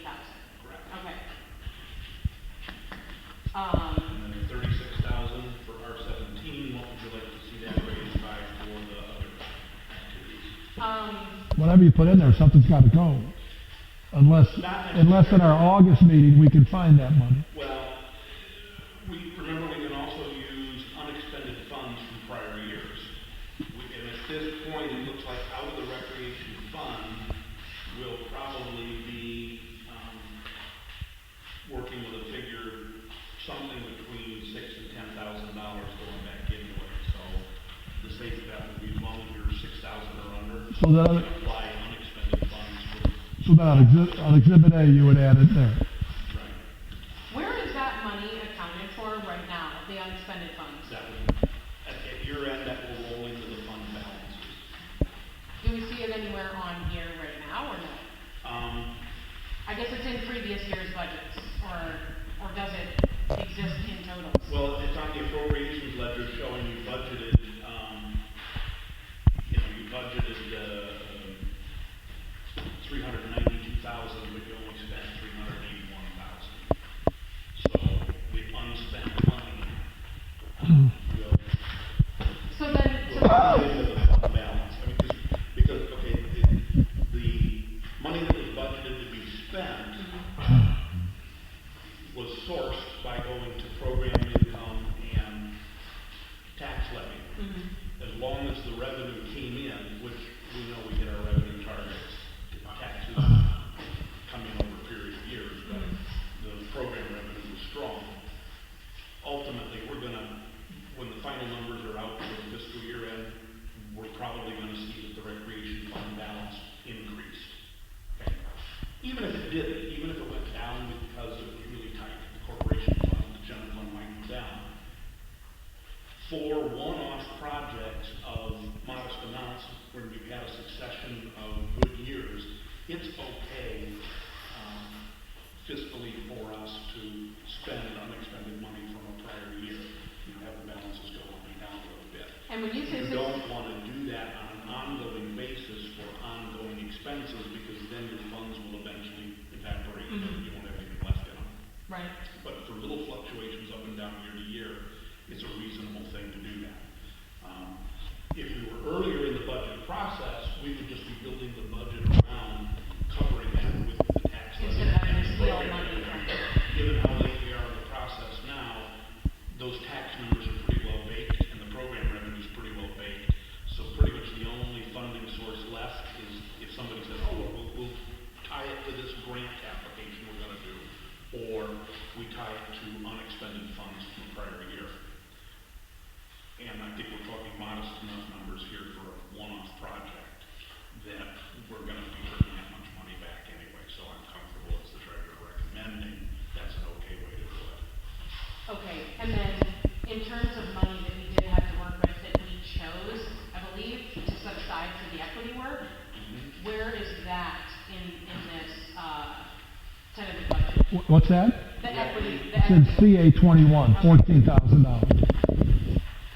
If you go to the details of the general fund, line 3, CA 21, it's itemized in at 17,800. Equity outreach, right, 14,000. So, obviously, last meeting, as is documented in the minutes, I specifically said that I thought we should put as much as we had left to work with into the, line item of doing equity work, and that's how we ended up with 14,000 there. And I started to think about all of these other things I want to see us spend some money on, and obviously I hate to take money away from any legitimate cause, especially this one, but to have put 14,000 into our intentions with equity outreach, it's a lot of money, and I'm just not 100% sure that we need to budget that much for it. We haven't gotten really specific yet with, the various entities who have given us proposals, partly because it just sounds like from at least 2 people so far, and maybe Mike is going to say the same thing in September, that it's like going to have to be tailored to our needs and that kind of stuff. But given that it will be tailored to our needs, and as Dr. Logan said, that we could, that he could meet our budget, you know what I mean? So I'm curious how the rest of the board feels about reallocating some of that 14,000 that's been currently put in the equity outreach line item. To what and how much? Well, so going back to the list of ideas that I had, I talked about landscaping, and we've already kind of addressed that. The recording situation for our meetings needs some attention, and I've already talked to Natalie and Brian about this a little bit, and maybe is that iPad budgeted for? And if so, where's that? Yes. It's on Yeah. CA6. Okay. And did we decide on 1 or 2, or where are we at with that? Well, I think that's the conversation that we need to have. We've talked about a couple different options. I'm interested in not filming meetings on my phone anymore because my phone's not great, and if the recording is not great, it would be nice if it could be recorded on something that's gives a better video quality and also picks up sound better, because those have been some complaints that we've heard from folks. So I don't know if all of those things are achieved by a tablet, or if it's a tablet and a portable microphone situation. The other benefits to having a tablet is now we take a lot of credit card payments. We're able to take mobile credit card payments for things. I can also use it for marketing purposes. I can use it to take pictures, live stream stuff at events. So a lot of great things can happen with that. So I don't know if it's just a tablet, if it's a tablet and a microphone. So is that? Yeah, but is that $1,000? A tablet is anywhere between like 5 and 1,000. Yeah, the money's in the budget. Yeah. So depending on what we buy, the 2,000 may cover 2, or it may. No, there'd be other computer needs that, Oh, so that's Yeah. not just the Yeah. tablet, it's well, other stuff. yeah, the tablet's covered. Okay, do we feel like 2,000 is enough for that, given that we're buying an iPad or 2 and having other computer needs? Because again, to answer the question of the equity money, that's 14,000. Do we reduce it to 13,000 and put another 1,000 in the computer needs and give us a little bit more wiggle room for, an addressing our technology, which is not only antiquated, but I think it's inappropriate for us to be relying on Natalie's personal phone to film our meetings. It's not the way it should be done. Correct. So, you know, we don't have a full answer of what we're gonna do better and how we're gonna do it better, but we need to set some serious money aside to make sure that we can buy a microphone if needed, iPads if needed, you know, and whatever else is there, so. If you want to add, 3,000 maybe? what's that? Does it make sense to bump that 2,000 to 3,000 just to make sure Well- we get a microphone? Well, here's my suggestion. When we start going through the corporate side of the budget in our meeting, it'd be relatively easy to find $1,000. Based on what we've already spent this year. Yeah. I would say for the purposes of the discussion here, for amounts of that magnitude, don't worry about the funding because yes, we'll figure out how to balance the funding equation. Right. So if we want to, But the capture at this meeting, what's the dollar amount that you want in the cap and the magnitude and the line items to be affected? Right, and even though this particular increase of maybe 1,000, if that's what we agree on, is minimal, you know, I agree, that we should just get it in it. We should be as specific as possible, because Right. there's less moving around. so what happens is we start going through every line item in the corporate side, and we spent 8,000 and we budgeted 10. And do we foresee a problem next year? No. So we budget 8. Now we have 2 to move around. Oh, okay, That's how it works. okay. So we'll get 1,000 in there for that. Okay. Am I correct? But what we're saying is we want to aim to increase the 2 to 3. Yeah, I would say so. Oh, I remember. So when we talked about it too, it was a conversation about, and maybe this is already on the agenda somewhere, but it was a conversation about live streaming and recording. Because from what I understand, you can't do that both on the same device. So it was like, do we get a tablet so that we can continue to live stream? So that seems to be of interest to the community, and then get some kind of like just general video recorder that we can use to upload the videos to our YouTube channel. That's what we were that's why we were talking about 2 devices. Right, and remind us again, what you still currently do is you have to change it to an iMovie to get it onto YouTube or something like that? Yes, I've neglected it, so don't look at it. But I take that. Just the audio recording? Just the audio. I upload that to my computer. I put that into an iMovie and create a movie out of it with just a picture in the back, and then I upload those to YouTube. Okay, and how long does each one take you to do that? The whole process for one video takes probably 30 to 45 minutes. Okay, so again, I just think that these, you know, this isn't an offensive statement to any living individual. These practices are antiquated and silly. So furthermore, YouTube is a video hosting service. It's, you know, and when people want to view our meetings, and I hope they do, and I know some people do want to view our meetings, I just think it makes sense to have video on there, you know, and I don't know if this is the best way to do it, but I would suggest that if we had 2 iPads, and maybe one is a mini one instead of like a full one or something like that, one can be live streaming, the other one can be recording, it's recorded, it uploads to YouTube, done, right? Yeah. So I would say at least increase to 3,000 so that we can buy 2 iPads, and, you know, we've got to address the sound issue too, because the sound quality is bad. And so, you know, we have to answer that question, like what do we buy and how do we use it? I will research you sent me some links, so I'll look at those. And that doesn't have to be exhaustive, that's just what Tim came up with. Okay. So that's a Well, starting give me an point. idea of where to look. Yeah. Okay. Okay, and then, so that 1,000 that we're going to increase isn't necessarily coming out of the equity money. You're saying that we probably find it elsewhere. Correct. Okay. But to go back to, to go back to art. One more big category that I want to see us spend a lot more dollars is advertising. And tell me again where that is. I saw it, but I can't remember. That's in R55, R55. and there's $1,500 for advertising. Okay, so my first question is, this says 2 ads per month, $50 times 12. What is that specifically? How are we currently advertising, or what is that? We're not. That's what we had discussed. Yeah. Oh, so that's the social media advertising? Yes. Yeah. Budget? So, Okay. yeah. So I did some social media advertising maybe a year and a half ago when I was like really trying to increase programming here, and it was great, but it's very inconsistent about how it's hard to budget for it because it doesn't let you just say, okay, here's $50, go. It's like it's a strange thing, and then it will charge the card like 32 cents $5.79. So it's hard to like track it. Facebook are you talking about? Yeah. Okay. Not impossible, but I think there is a way that I can budget a certain amount of money per ad, and it's going to be about $50. So if I do 2 ads a month, that's just the math that I came up with. So That's the correct math. It's not the math you came up with. It's the real. Well, it's the estimate of what she wants to spend. Yeah. Right. My understanding, and I'm certainly not an expert at this, but from some businesses I work for and for my campaign for, getting elected, I'm pretty sure, and so maybe this is a recent change, I don't know, I'm not even sure I'm right. I'm pretty sure you can say, they say, what's your budget? And then they tailor the ad to your budget. So if you can spend $26, they make an ad and they run it, to an extent that it shows up to the people that it's exposed to for your $26.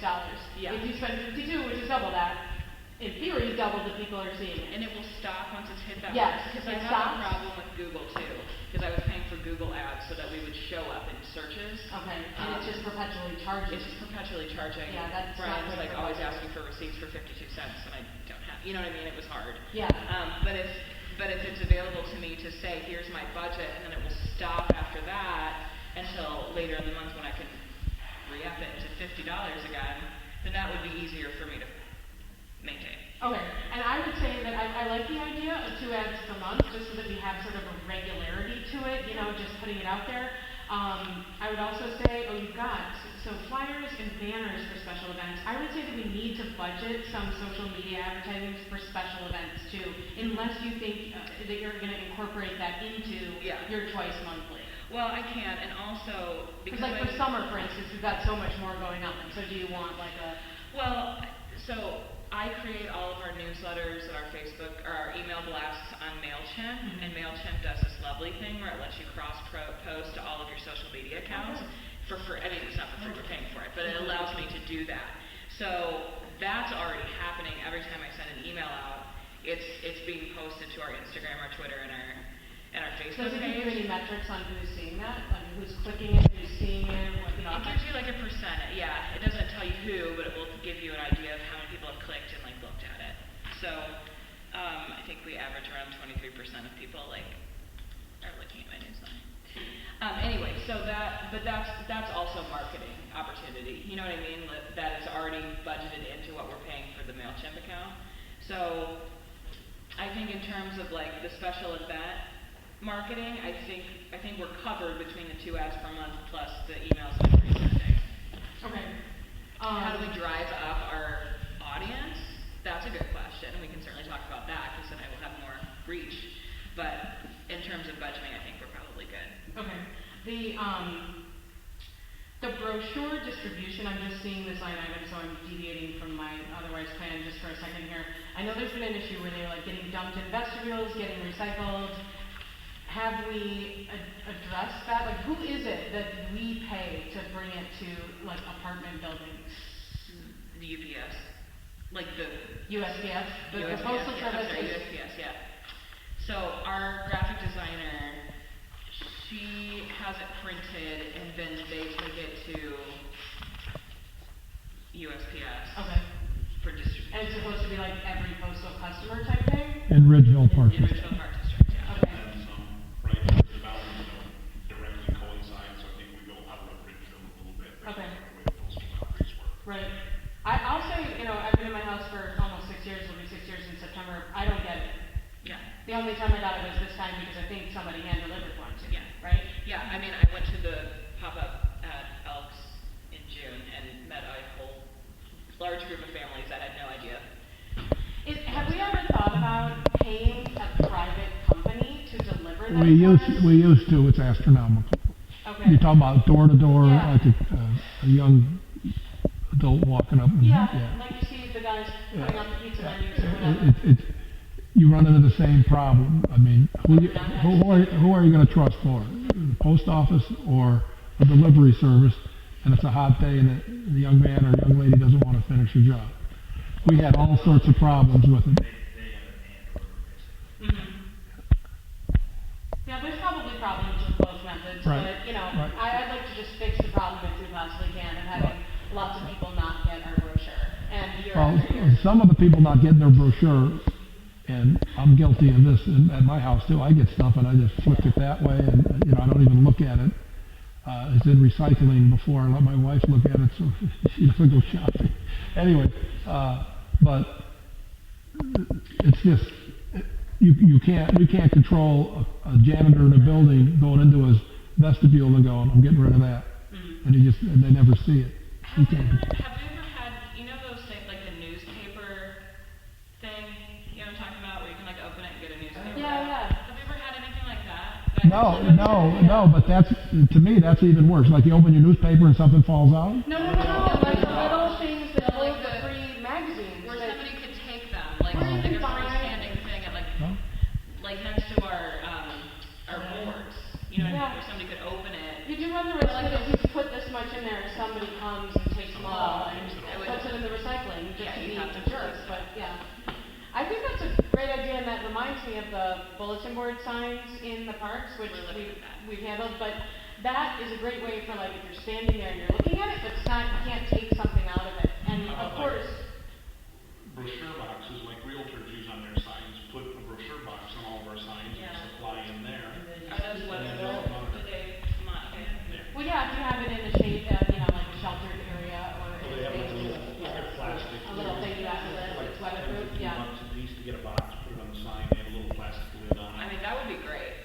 Especially if, at least here, maybe as a trial, because you guys already come here to work, so it's not like an extra trip that you're taking, but I would think eventually it would be great to have them kind of spread out, so we're covering our whole area.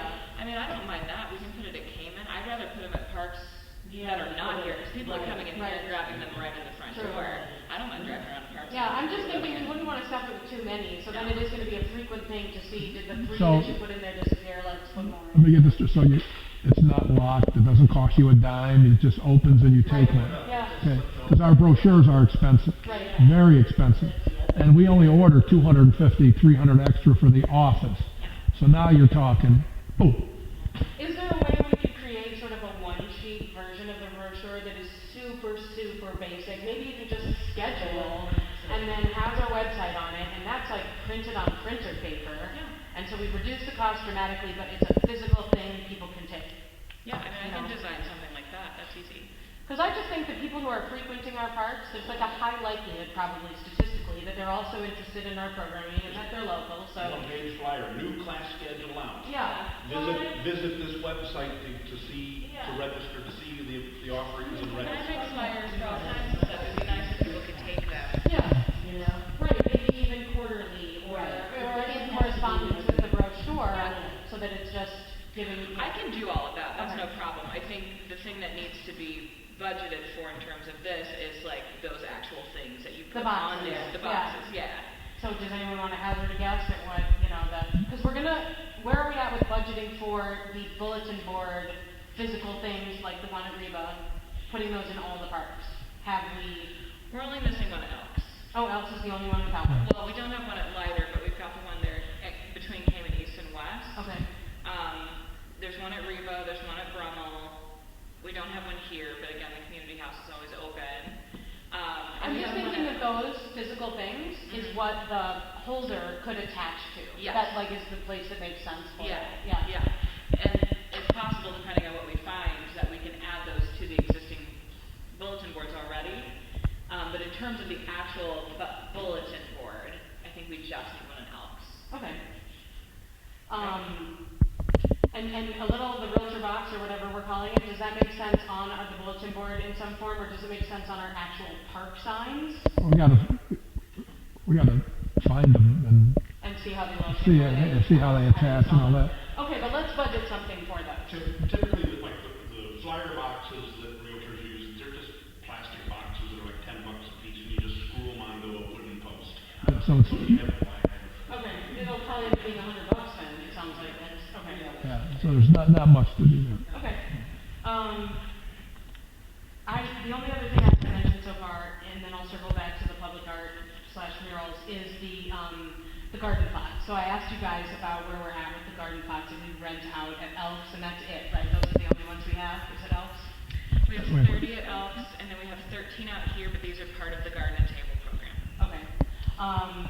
I just, I'm resurrecting an idea that I had last time I was on the board, which is just that if we have like an ongoing waiting list, that in and of itself to me signifies that there's, less supply than there is demand, and that we might want to consider, creating some other ones. Well, as of now, the waiting list is slim and none. Okay. And we had trouble getting these filled, am I correct? No, those filled fast, Part of the class, because it's a class, yeah. Is that how they do it?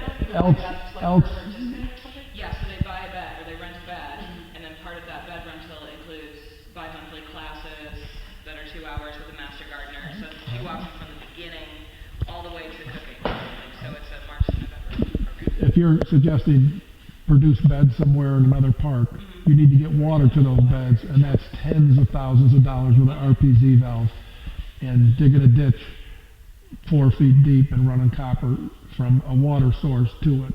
Yeah, that's a And then big deal. that's a big deal. The other thing I wanted to say, because I didn't think about it when we talked about it, so the guys have to till all those beds, and that takes forever, and like, they have to maintain it for the whole season, because of course, when you're renting beds for $35, people don't always take care of that investment. So, it's pretty labor intensive also, just a thing to throw out there. Okay. I feel like every other day I'm asking Ruben to do something else for like the Elks Garden beds. Huh. Just a thought. And I could be wrong, because I've never rented over there, but I've heard the way it works with the city lots is that you're on your own. There's no maintenance from the city. You rent it, and then it's I your. would love it if we could. We're nice people, we till it if you ask for Yeah, it. but if they don't take care of it, then it looks crappy. Right. It's, And then people get upset that their neighbors are growing weeds. Because the weeds and the seeds blow into there. Okay, I didn't realize that we. Didn't we double the number of beds a year or two ago? Instead of one long bed, we cut them in half. Oh, okay. And so That's one of we the went from ways 15 to that's 30. And there's a few people that have multiple beds. And there's one like giant bed that's just used for edible Evanston growing. So it's all being donated to the food pantry. So it's great. And we have been able to get a lot of people that were on that list into beds. I have like maybe 2 now that are waiting. Okay. We can talk. I can talk to you all day about those gardens. Okay. Yeah, it sounds like there's more to learn about it for me, and then we can talk about whether we make any changes or not. Okay, so back to the art. I just want to budget some money for public art, either in the form of murals attached to fences, or if we can find some wall space, if we do it inside, if we do it on exterior walls like the garage or here or Cayman. I just want to do something, and like. Hopefully we reach out and get a local artist if we're going to be paying an artist to do it, or we can have a community or program-based family, whatever. I just want to budget some money for that. So, do we take that away from something else, or do we, like Brian says? Just come up with a number and tell us what line item, and we'll figure out how to source it. Okay. Given that you're saying we have 6 to 10 in unexpended funds, I would say at least 3,000 or 4,000 for public art that can be divided into different projects. Obviously, 'cause one project isn't going to cost that much. And if we don't spend it, it goes back into unexpended funds, correct? Okay, so If we don't have a real, defined idea on it yet, and maybe a couple grand, just to get it in. My goal, let's plan it, let's figure out what we're gonna do with it. Go forward in there and, not quite sure where it's gonna go, who's gonna do it, what's it gonna be. So I think we need to define it a little bit better, so, I'm okay with putting some in there, but get a little better definition of where it's gonna go, what the objective is. how many weeks away In are we terms from of it? timing, if it's not something you're gonna get done this fall, you're gonna take into next spring and summer. Right. To your point, let's say you did come up with 4,000, well, you might do 2,000 of it this fiscal year, and then do 2,000 of it after July 1 in the next fiscal year. I think you and I can meet and maybe like just take a tour of the parks and Yeah. talk about some options, and then do the math. No, well, you need some math tonight. Right, that's why I think, I don't know, 2, if people are comfortable with that, or 3, and if we can then wiggle it some more if we need to at our upcoming meeting, just so that it's less of a change than going from 0 to 2 or 3 or 4. But I talked to Leah Pinsky, as I said today, and, she's super enthusiastic about, partnering with us, and I think the sky's the limit, you know, as to what we can do with some public art if we so choose and we find the people who do the art and, you know, we get it done. So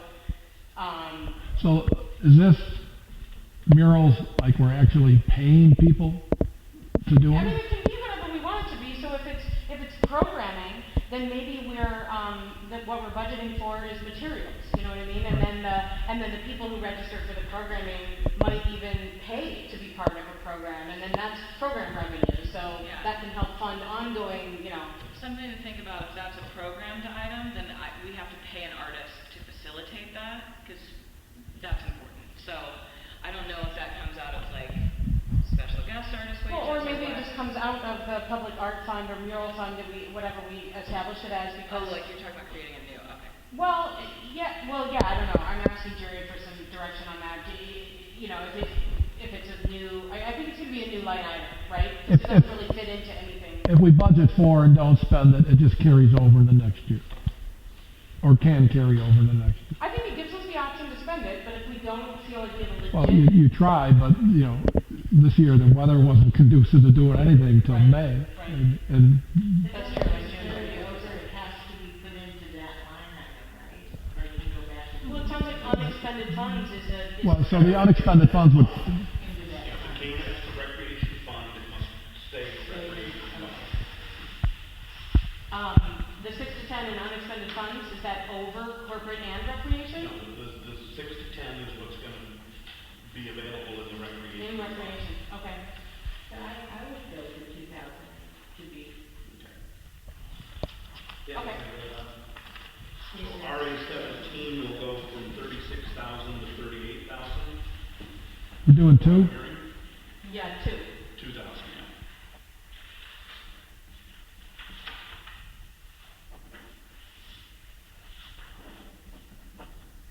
And what do we want to call that? Public art, murals, art, you know, like public art, okay.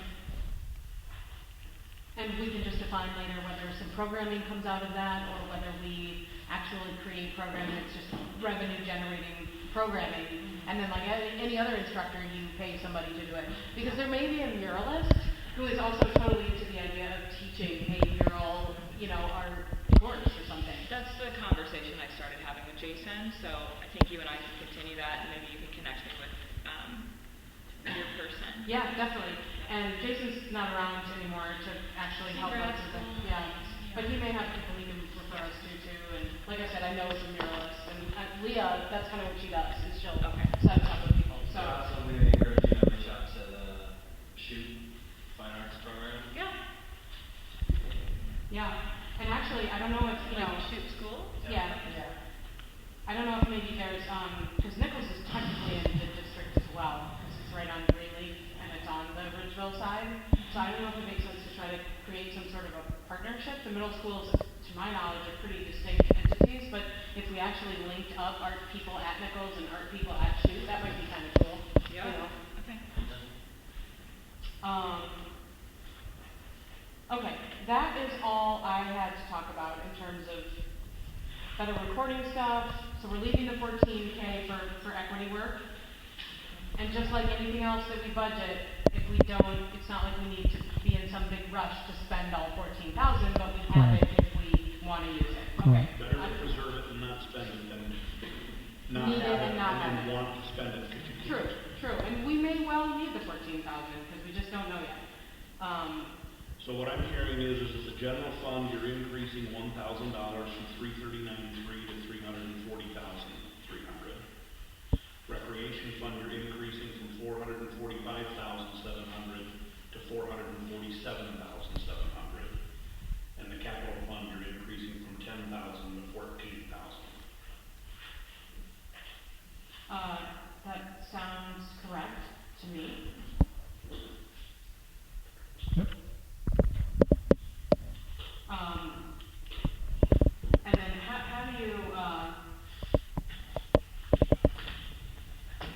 do you put together in a physical written form, like the changes that we just made? Like where do we see that? Well, that's, In August. you'll see this budget in ordinance format, but basically the numbers will look like on the summary page here. You won't see the detail pages as Right, and is that scheduled or not yet? Well, pardon? That meeting, that's the final kind of budget meeting, that you said some of us could Well, attend. that's at the board, well, the review meeting. Yeah, the review meeting. The review meeting, we can set that date now. I would like to attend, who else wants to come to that? I'd like to know. Well, Open meeting then down. we become a public open meeting. Which This is fine, we we can- can do that. Okay. That way it gives you all the notice. And I don't see any downside to it, do you guys? I mean, because we have to, It if that is. influences when you set the date, because we have to then allow the time for the public notice. Right. Public notice we have to give. Is it? The September meeting is 5 weeks away. So what date are you looking I at? think so too, that's what I, Or maybe 17. Well, how much public notice do we give for the board meeting? How much one? For the, Public notice for the board meeting, 2 days. 2 days, yeah, with the agenda? 48 hours. Okay. Can you do it the week before? Oh, before Labor Day.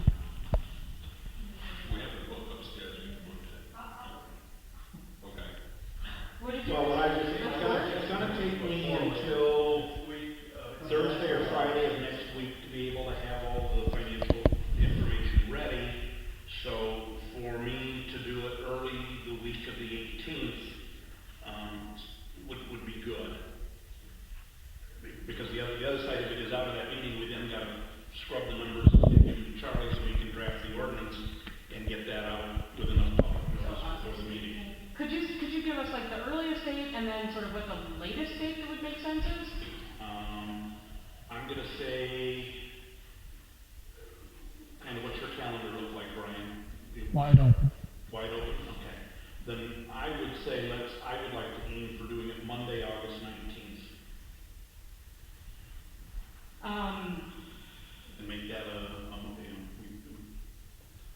I'm working with Brian's schedule, and I find that mornings is usually the best time for me to get on his calendar. We don't have to put that in the paper, right? No, we have to put this in the paper. Okay. So I need to do that tomorrow then? No, this is 7 days. No, I'm saying because I'm not gone next week and I have to post it all, so. If we're meeting on the 18th, I won't be back in time to post it. And You're right. it's fine, I'm not doing that. Someone else can do it for you, or you'll do it before you leave, or something like that? I'd have to do it tomorrow. I'm on vacation next week, so I'd have to do it Why don't we do it the 21st or the no, forget it. I can't do the 19th. Yeah, I can't either. Okay, how does the 20th work for people? Are we talking Tuesday now? Because I work Yeah, from Tuesday the 20th. I am more flexible that day. In the morning, you're talking about? Yeah. I'll say like 9:30. I can't do the 20th, I could do the 21st morning. 21st works for me, fine. Okay. Do we have consensus on the 21st? How's that looking? As of now, I can't do it. I can see if I can move some things around, but the 20th or the 23rd, which is that Friday, are both options for me. Could do the 23rd. 23rd? Can't do the 23rd is my preference. 23rd? I'm not sure that I think I can do it, but go ahead, because, Okay. I'm pretty sure. 23rd? Pat, were you interested in coming or not? I cannot do it that week, but, you know. Okay. I mean, I'm flexible into the next week, but I would be kind of in the same boat. Friday the 23rd, 9:30. Okay, we need you 48 hours notice, you're right. But we should do it as soon as practical, post an agenda that says Okay. fine tuning the budget Great. for the, Okay. So, what if you agree? The 23rd. 23rd, Friday, 9:30? How long do those usually run? For the census? Couple hours. Kind of comes down to how much discussion is there. I mean, typically the expectation is, commissioners, you're just observing at that Yeah. meeting, unless we need input on a point. We're pretty much just going by, kind of like I was doing at the beginning of the meeting, where I said, okay. There's nothing new to the add, it's budget just a was this, rearrangement. The actual is that, the new budget is this.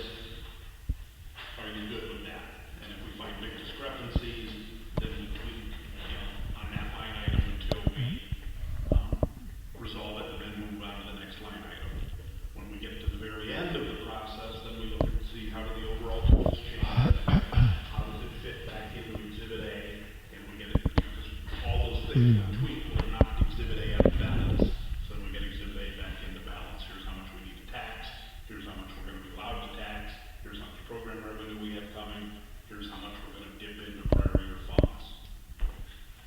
That's the exercise. Once we kind of reach that point, we're done. Okay. Ordering donuts. It's like watching paint dry. That lifestyle. It's actually good, but it's a good educational session, particularly for the commissioners, because I think it just gives a better perspective on, you know, what we over budgeted, what we under budgeted, and, you know, kind of things for the future. Okay, so, I think we're moving to the next thing then, personnel policy update. And are you talking about that, Brian? Yeah, so you have in your possession a updated personnel policy, which has gone through Charles, and twice it's gone through Charles, and there's been minor additions to the personnel policy you saw 2 months ago. So if you had a chance to look at it, it's solid. In my opinion, it's ready to go. I didn't quite understand, I know we changed the vacation, credit. Could you just explain What page are you on? page 5?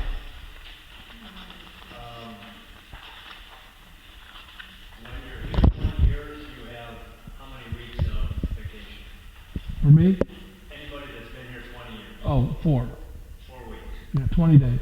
How does that 1 2/3 of a vacation day for each calendar month of completed service equal that? 1 2/3 times 12 equals 20. If I'm correct. Like 12 months. No, you earn 1 2/3 vacation day for each calendar month you work. So if you work 12 months, 1 2/3 times 12 is 20. Doesn't everybody work 12 months of the year? So this is, You don't get like day one, the full 20 days of vacation. You earn it each month by putting in the work. Yeah, you can't come to work in January and take 20 days unless you have them in the bank. You just have, 6 months times the 1 2/3 for the 6 months you work. okay, so it's basically that amount of time in the year. Okay. Yes. You earn 20 in the year. So it only goes up if you're at 6 months to 20, or 6 years to 20 years.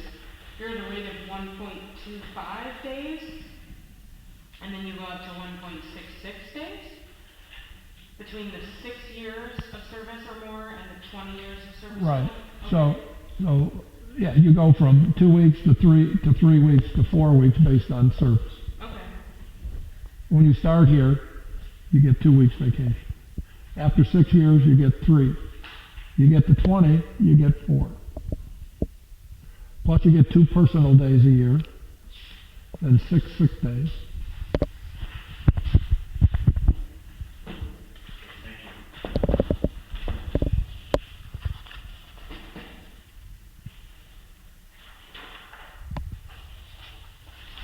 Make a motion to approve the, proposed, 2019 personnel policy. All in favor? Aye. Is this, delivered to all new employees, or? Yep. Okay. So we'll get it, I won't give it to everybody, but, We'll change which is proposed 2019 to Right. adopted. we can do that here. Yeah, Yeah, right. so it says adopted, whatever, August 8th, 2019. Okay.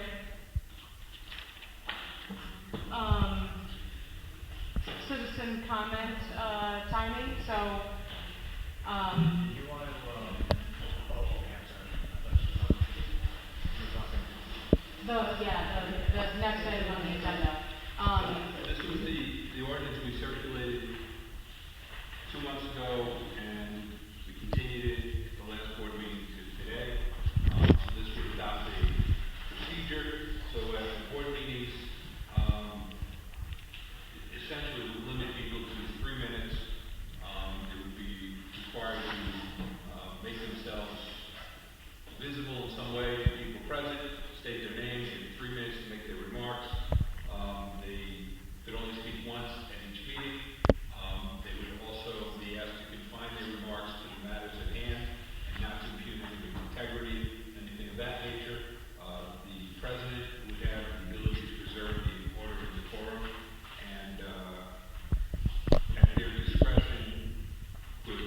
terminate, or if 2/3 of the board decided to terminate somebody's speaking time, they can do that as well.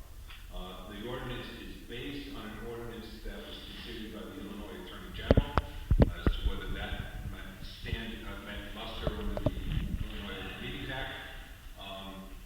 And the ordinance in question before the Attorney General did not, but we used the portion of the ordinance that the Attorney General said did in fact be muster and improved on those areas where the Attorney General found it lacking. In addition, there's section 3 would allow for the posting of the rules and regulations for people. So before meetings, they would know what's expected of them and what rights they would have at the meeting, which was important to the Illinois Attorney General in saying that this was an appropriate rule. Anybody has any questions? I have it all. I didn't get it, I'm happy to answer Get it. your steps in. Yeah, do we need a motion, or how are we, So can I do you have a question or Go ahead. discussion point? Section 2, paragraph 6. One thing that makes me uncomfortable about the ordinance is the subjective quality of sentence 2. If any person makes such remarks or otherwise engages in conduct injurious to the harmony of the party or the meeting, the president may immediately terminate the person's opportunity to speak. And I guess the preceding sentence as well. Just the subjectiveness of that. Yeah, no, I understand what you're saying. I mean, certainly somebody could get up and say, they bought the pizza at the last camp. There was terrible pizza, and, the president could abuse her discretion and say, in that instance, the person was impugning the integrity of the pizza maker or something, and terminate their right to speak. I think that would be inappropriate. You can certainly imagine circumstances like that, and that would be problematic if the board president did do that, and we would not be able to defend that if it was challenged in court. And so I would counsel the board president, in any instance where this was going to happen, to use a lot of restraint and allow somebody, basically, to give them 3 minutes and let them go, if at all possible. But if for some reason it's raising tensions in the room, where there could be some injury to someone in the public, because fighting words are used or something of that nature, then I think it's appropriate for the board president to say, please stop right there. And we're going to stop with what you're saying and move on. But I don't think that decision should be taken lightly. So I understand what you're saying, and you're absolutely right. That there could be some potential for abuse on that. I have a question about that same point. It says that this decision is at the discretion of the president or upon the affirmative vote of 2/3. So I'm just trying to get clarity on that. It's like the president can decide to go ahead with that action, and hopefully it just never comes to that, right? Or in the absence of the president feeling that way, it could be a 2/3 vote instead. Is that how that "or" is to be Yes. interpreted? Okay. So a board member can say, I'd like to ask for a vote to stop this discussion? Yes. Okay, so that it's not just on the president, it's a 2/3 power as well. Yeah, I assume that's in there because if they thought perhaps the president was timid, but all the other board members thought a certain way, or 2/3 of them, you could terminate somebody's right to speak. But again, we really shouldn't do that. We should let people speak as much as they can. It's only in those situations where it's just... Fist fight. Yes. Extreme. Yeah, it has to be very extreme. By the same token, though. And remember, there's also a First Amendment, right? So, if somebody says something you don't like, That's the way it is. that's the way it is. But we really need to be very careful in using that. And I think it's more of a, kind of Last yes, but more of it's in there, so you could do something about it, so maybe people are more restrained. I president says, you know, please stop, we're gonna end this, can someone on the board say, can we take a vote to let them continue? It does not say that. Okay. That's not how I would interpret this. If you wanted to do it that way, then I would just change it to an affirmative vote of 2/3 of the board and not leave it at all in the president's discretion. I'm not asking to change it, I just wondered Okay. how it would work. I'm just curious about precedent here, so that's why I'm asking, how much of this like verbiage came from you versus came from existing or similar ordinances that we are just sort of like copying? You know, I'm curious like where we're getting this. Any good lawyer will copy as much as he can. Right. Get Fair something enough. that worked before and use it again. Yeah. Hopefully all you're doing is changing the names. So this is largely based on an ordinance that the Illinois Attorney General commented on. I don't remember if it was a park district, but it was some public body. An issue arose over their imposition of time limits and how they did it. In that instance, the Illinois Attorney General said it was inappropriate because it hadn't been, while there was this rule and regulation, it hadn't been made known to people ahead of time, and there might have been a couple other things. So I used that as a guide for what the Illinois Attorney General thought was appropriate, and then for those issues that were raised, that's where I did a little bit more drafting to fix the problems that the Illinois Attorney General found. One other change I made is I think I increased the time limit.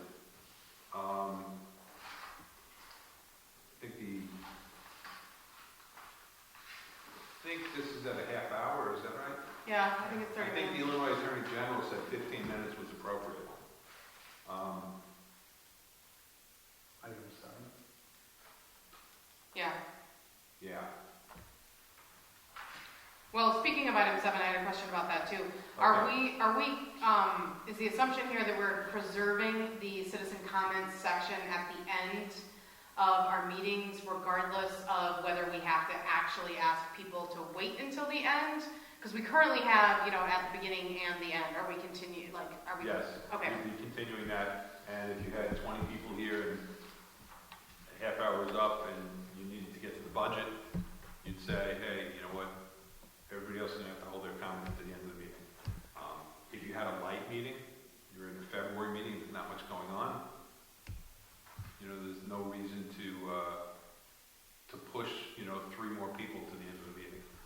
But and currently, I think, you know, at least just since I've been back on the board, we are just asking who wants to go first, and that's our method. I think in city council, they have you sign in, and so you go in order of how you signed in, and it's either in person or maybe it opens up online, and people can actually sign up in advance or something like that. So I'm just curious, in the event that we end up with a lot of people here and people do get pushed to the end, you know, how are we deciding who goes first, and do we want that to be part of this, or figure it out? you know, you tell me. My feeling is, in the 4 years or so that I've been coming to the board meetings, it's really only been an issue once, maybe twice, where this has been a problem. I mean, certainly it wasn't a problem tonight. So I think you need to have something in place so you can deal with it. I don't think we need to have people signing up ahead of time. If you want to, we can. But I'm only picturing the hypothetical situation where I say, who wants to speak, and 8 people raise their hands at once. You know, how am I like choosing who goes and that kind of thing. But I think you're right that it's you know, if you're really worried about it, we had this one law school professor who started every semester by calling the person whose last name started with the letter G, the first person. That's the first person who got called every semester. So you could start with that. Just come up with a system and just apply that. Go from the left to the right, or if we wanted to amend this or, you know, you can. add to it later. You can. Okay. You can amend it, modify it, repeal it, whatever you want to do. Okay. And I think, just an observation, we ended up with the second citizen comment period when we kind of went through a period where you had some people that spoke at the beginning and then wanted to comment again at the end. And with the rule of you only speak once, that kind of changes the dynamic and demand for a second comment period, unless there's an overflow period. Or if people show up late, you know, miss the first citizen And comment it section. wasn't just people who wanted to comment again, it was the fact, because I was the person that brought that up. It was the fact that these things are on the agenda, and I want to wait and see what the discussion is before I, And from my perspective, the comments at the end aren't the problem because usually people just want to leave. Right. So, They're not holding up the meeting at that. Right. Yeah, which is definitely part of this, so. Any other questions, comments, reservations? Could you just walk us through how the steps to enacting an ordinance? sure. So we have it, here we have a written ordinance. So the proposal, you've had the discussion of it. So a motion would be presented to adopt the written ordinance. Somebody would second that. You would vote on it. This ordinance, just like we do with the appropriation and budget ordinance, will be signed by the president, tested to by the secretary that is passed. We would record the ayes and the nays and whoever's absent on here. So I know who's absent, so I know what to go there, but the ayes and the nays would be recorded. We would insert the 8th day of it. It's an enacted ordinance. It's in force immediately. And, I would post it.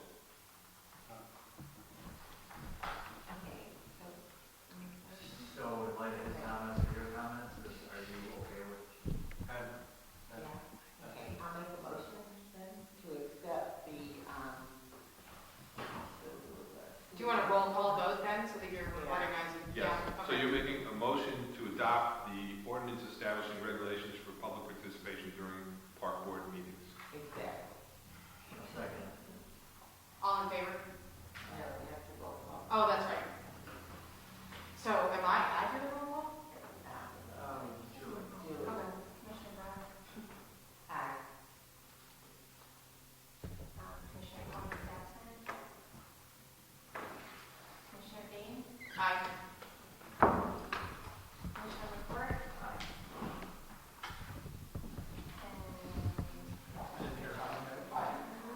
Matt just funded, so it's ayes, everybody, yeah.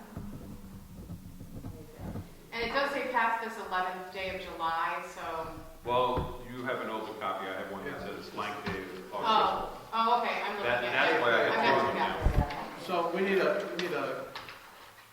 you're gonna print us up a clean copy? For us to sign. I can do that unless you have it upstairs on Word. You can just do it.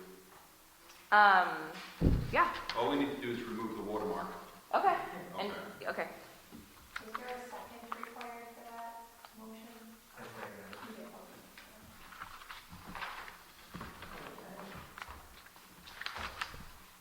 So you're gonna print a clean copy? Mm-hmm. And we have to sign it. And you have to come in and sign it, and you have to sign it. Okay.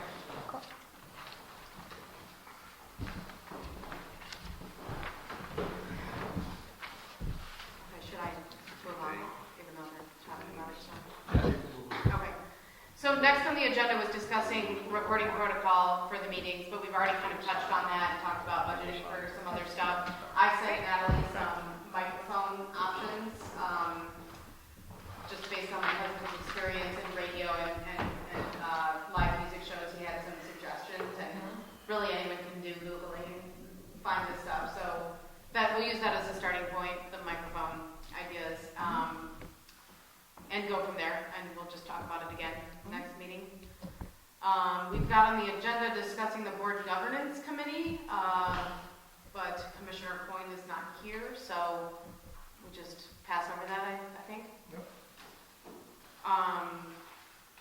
So moving on to new business, but nothing's on the agenda in new business. That's not a time that people... No, somebody could suggest new business. Okay.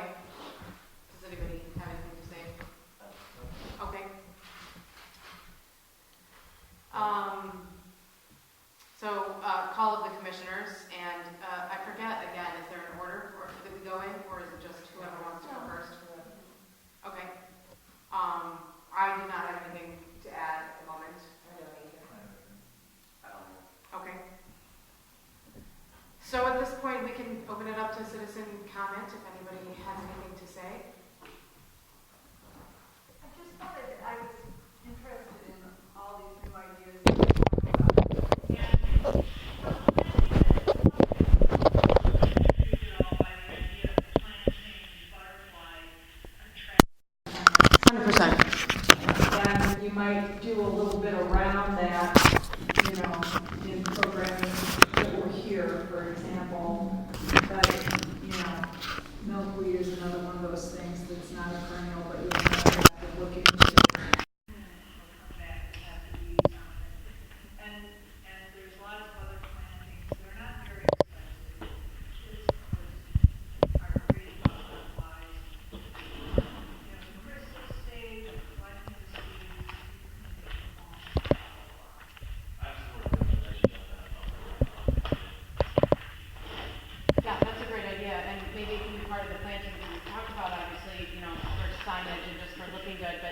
maybe a specific garden that's a butterfly garden and native plants and birds and pollinators, you know, bees. I'm glad you said that, native plants, because another thing you might do is if there are areas in Brummel Park along the wall in the back there that you might give over to, pollinated plants. A no-mow And area. some grasses and, you know, bee balm and things like that take care of themselves and, you know, you get some hollyhocks and sunflowers and things like that. That would be, you know, another teaching element for native plants. Great suggestion, thank you. Anybody else? Citizen time? Well, I'll add, maybe to that, I do know a woman, unfortunately, she lives in north central Wisconsin, and she's been,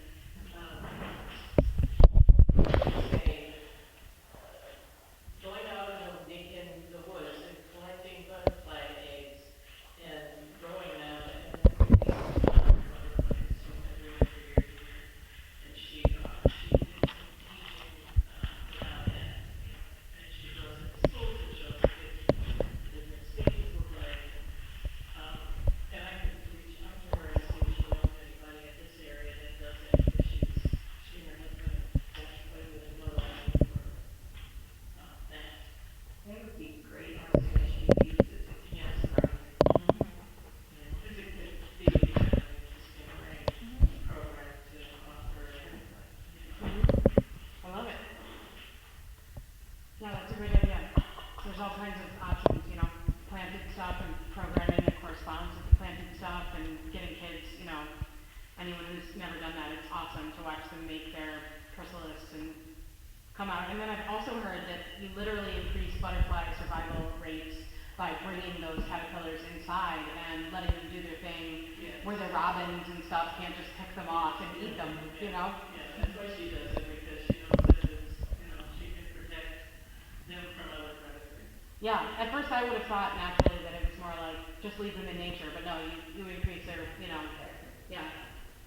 Although somebody told me, and I don't know if this is true, that the monarchs, you know, how they innately know how to do their migration or something, that bringing them inside can mess with that, yeah. But it's kind of like you're still increasing overall survival rates, so.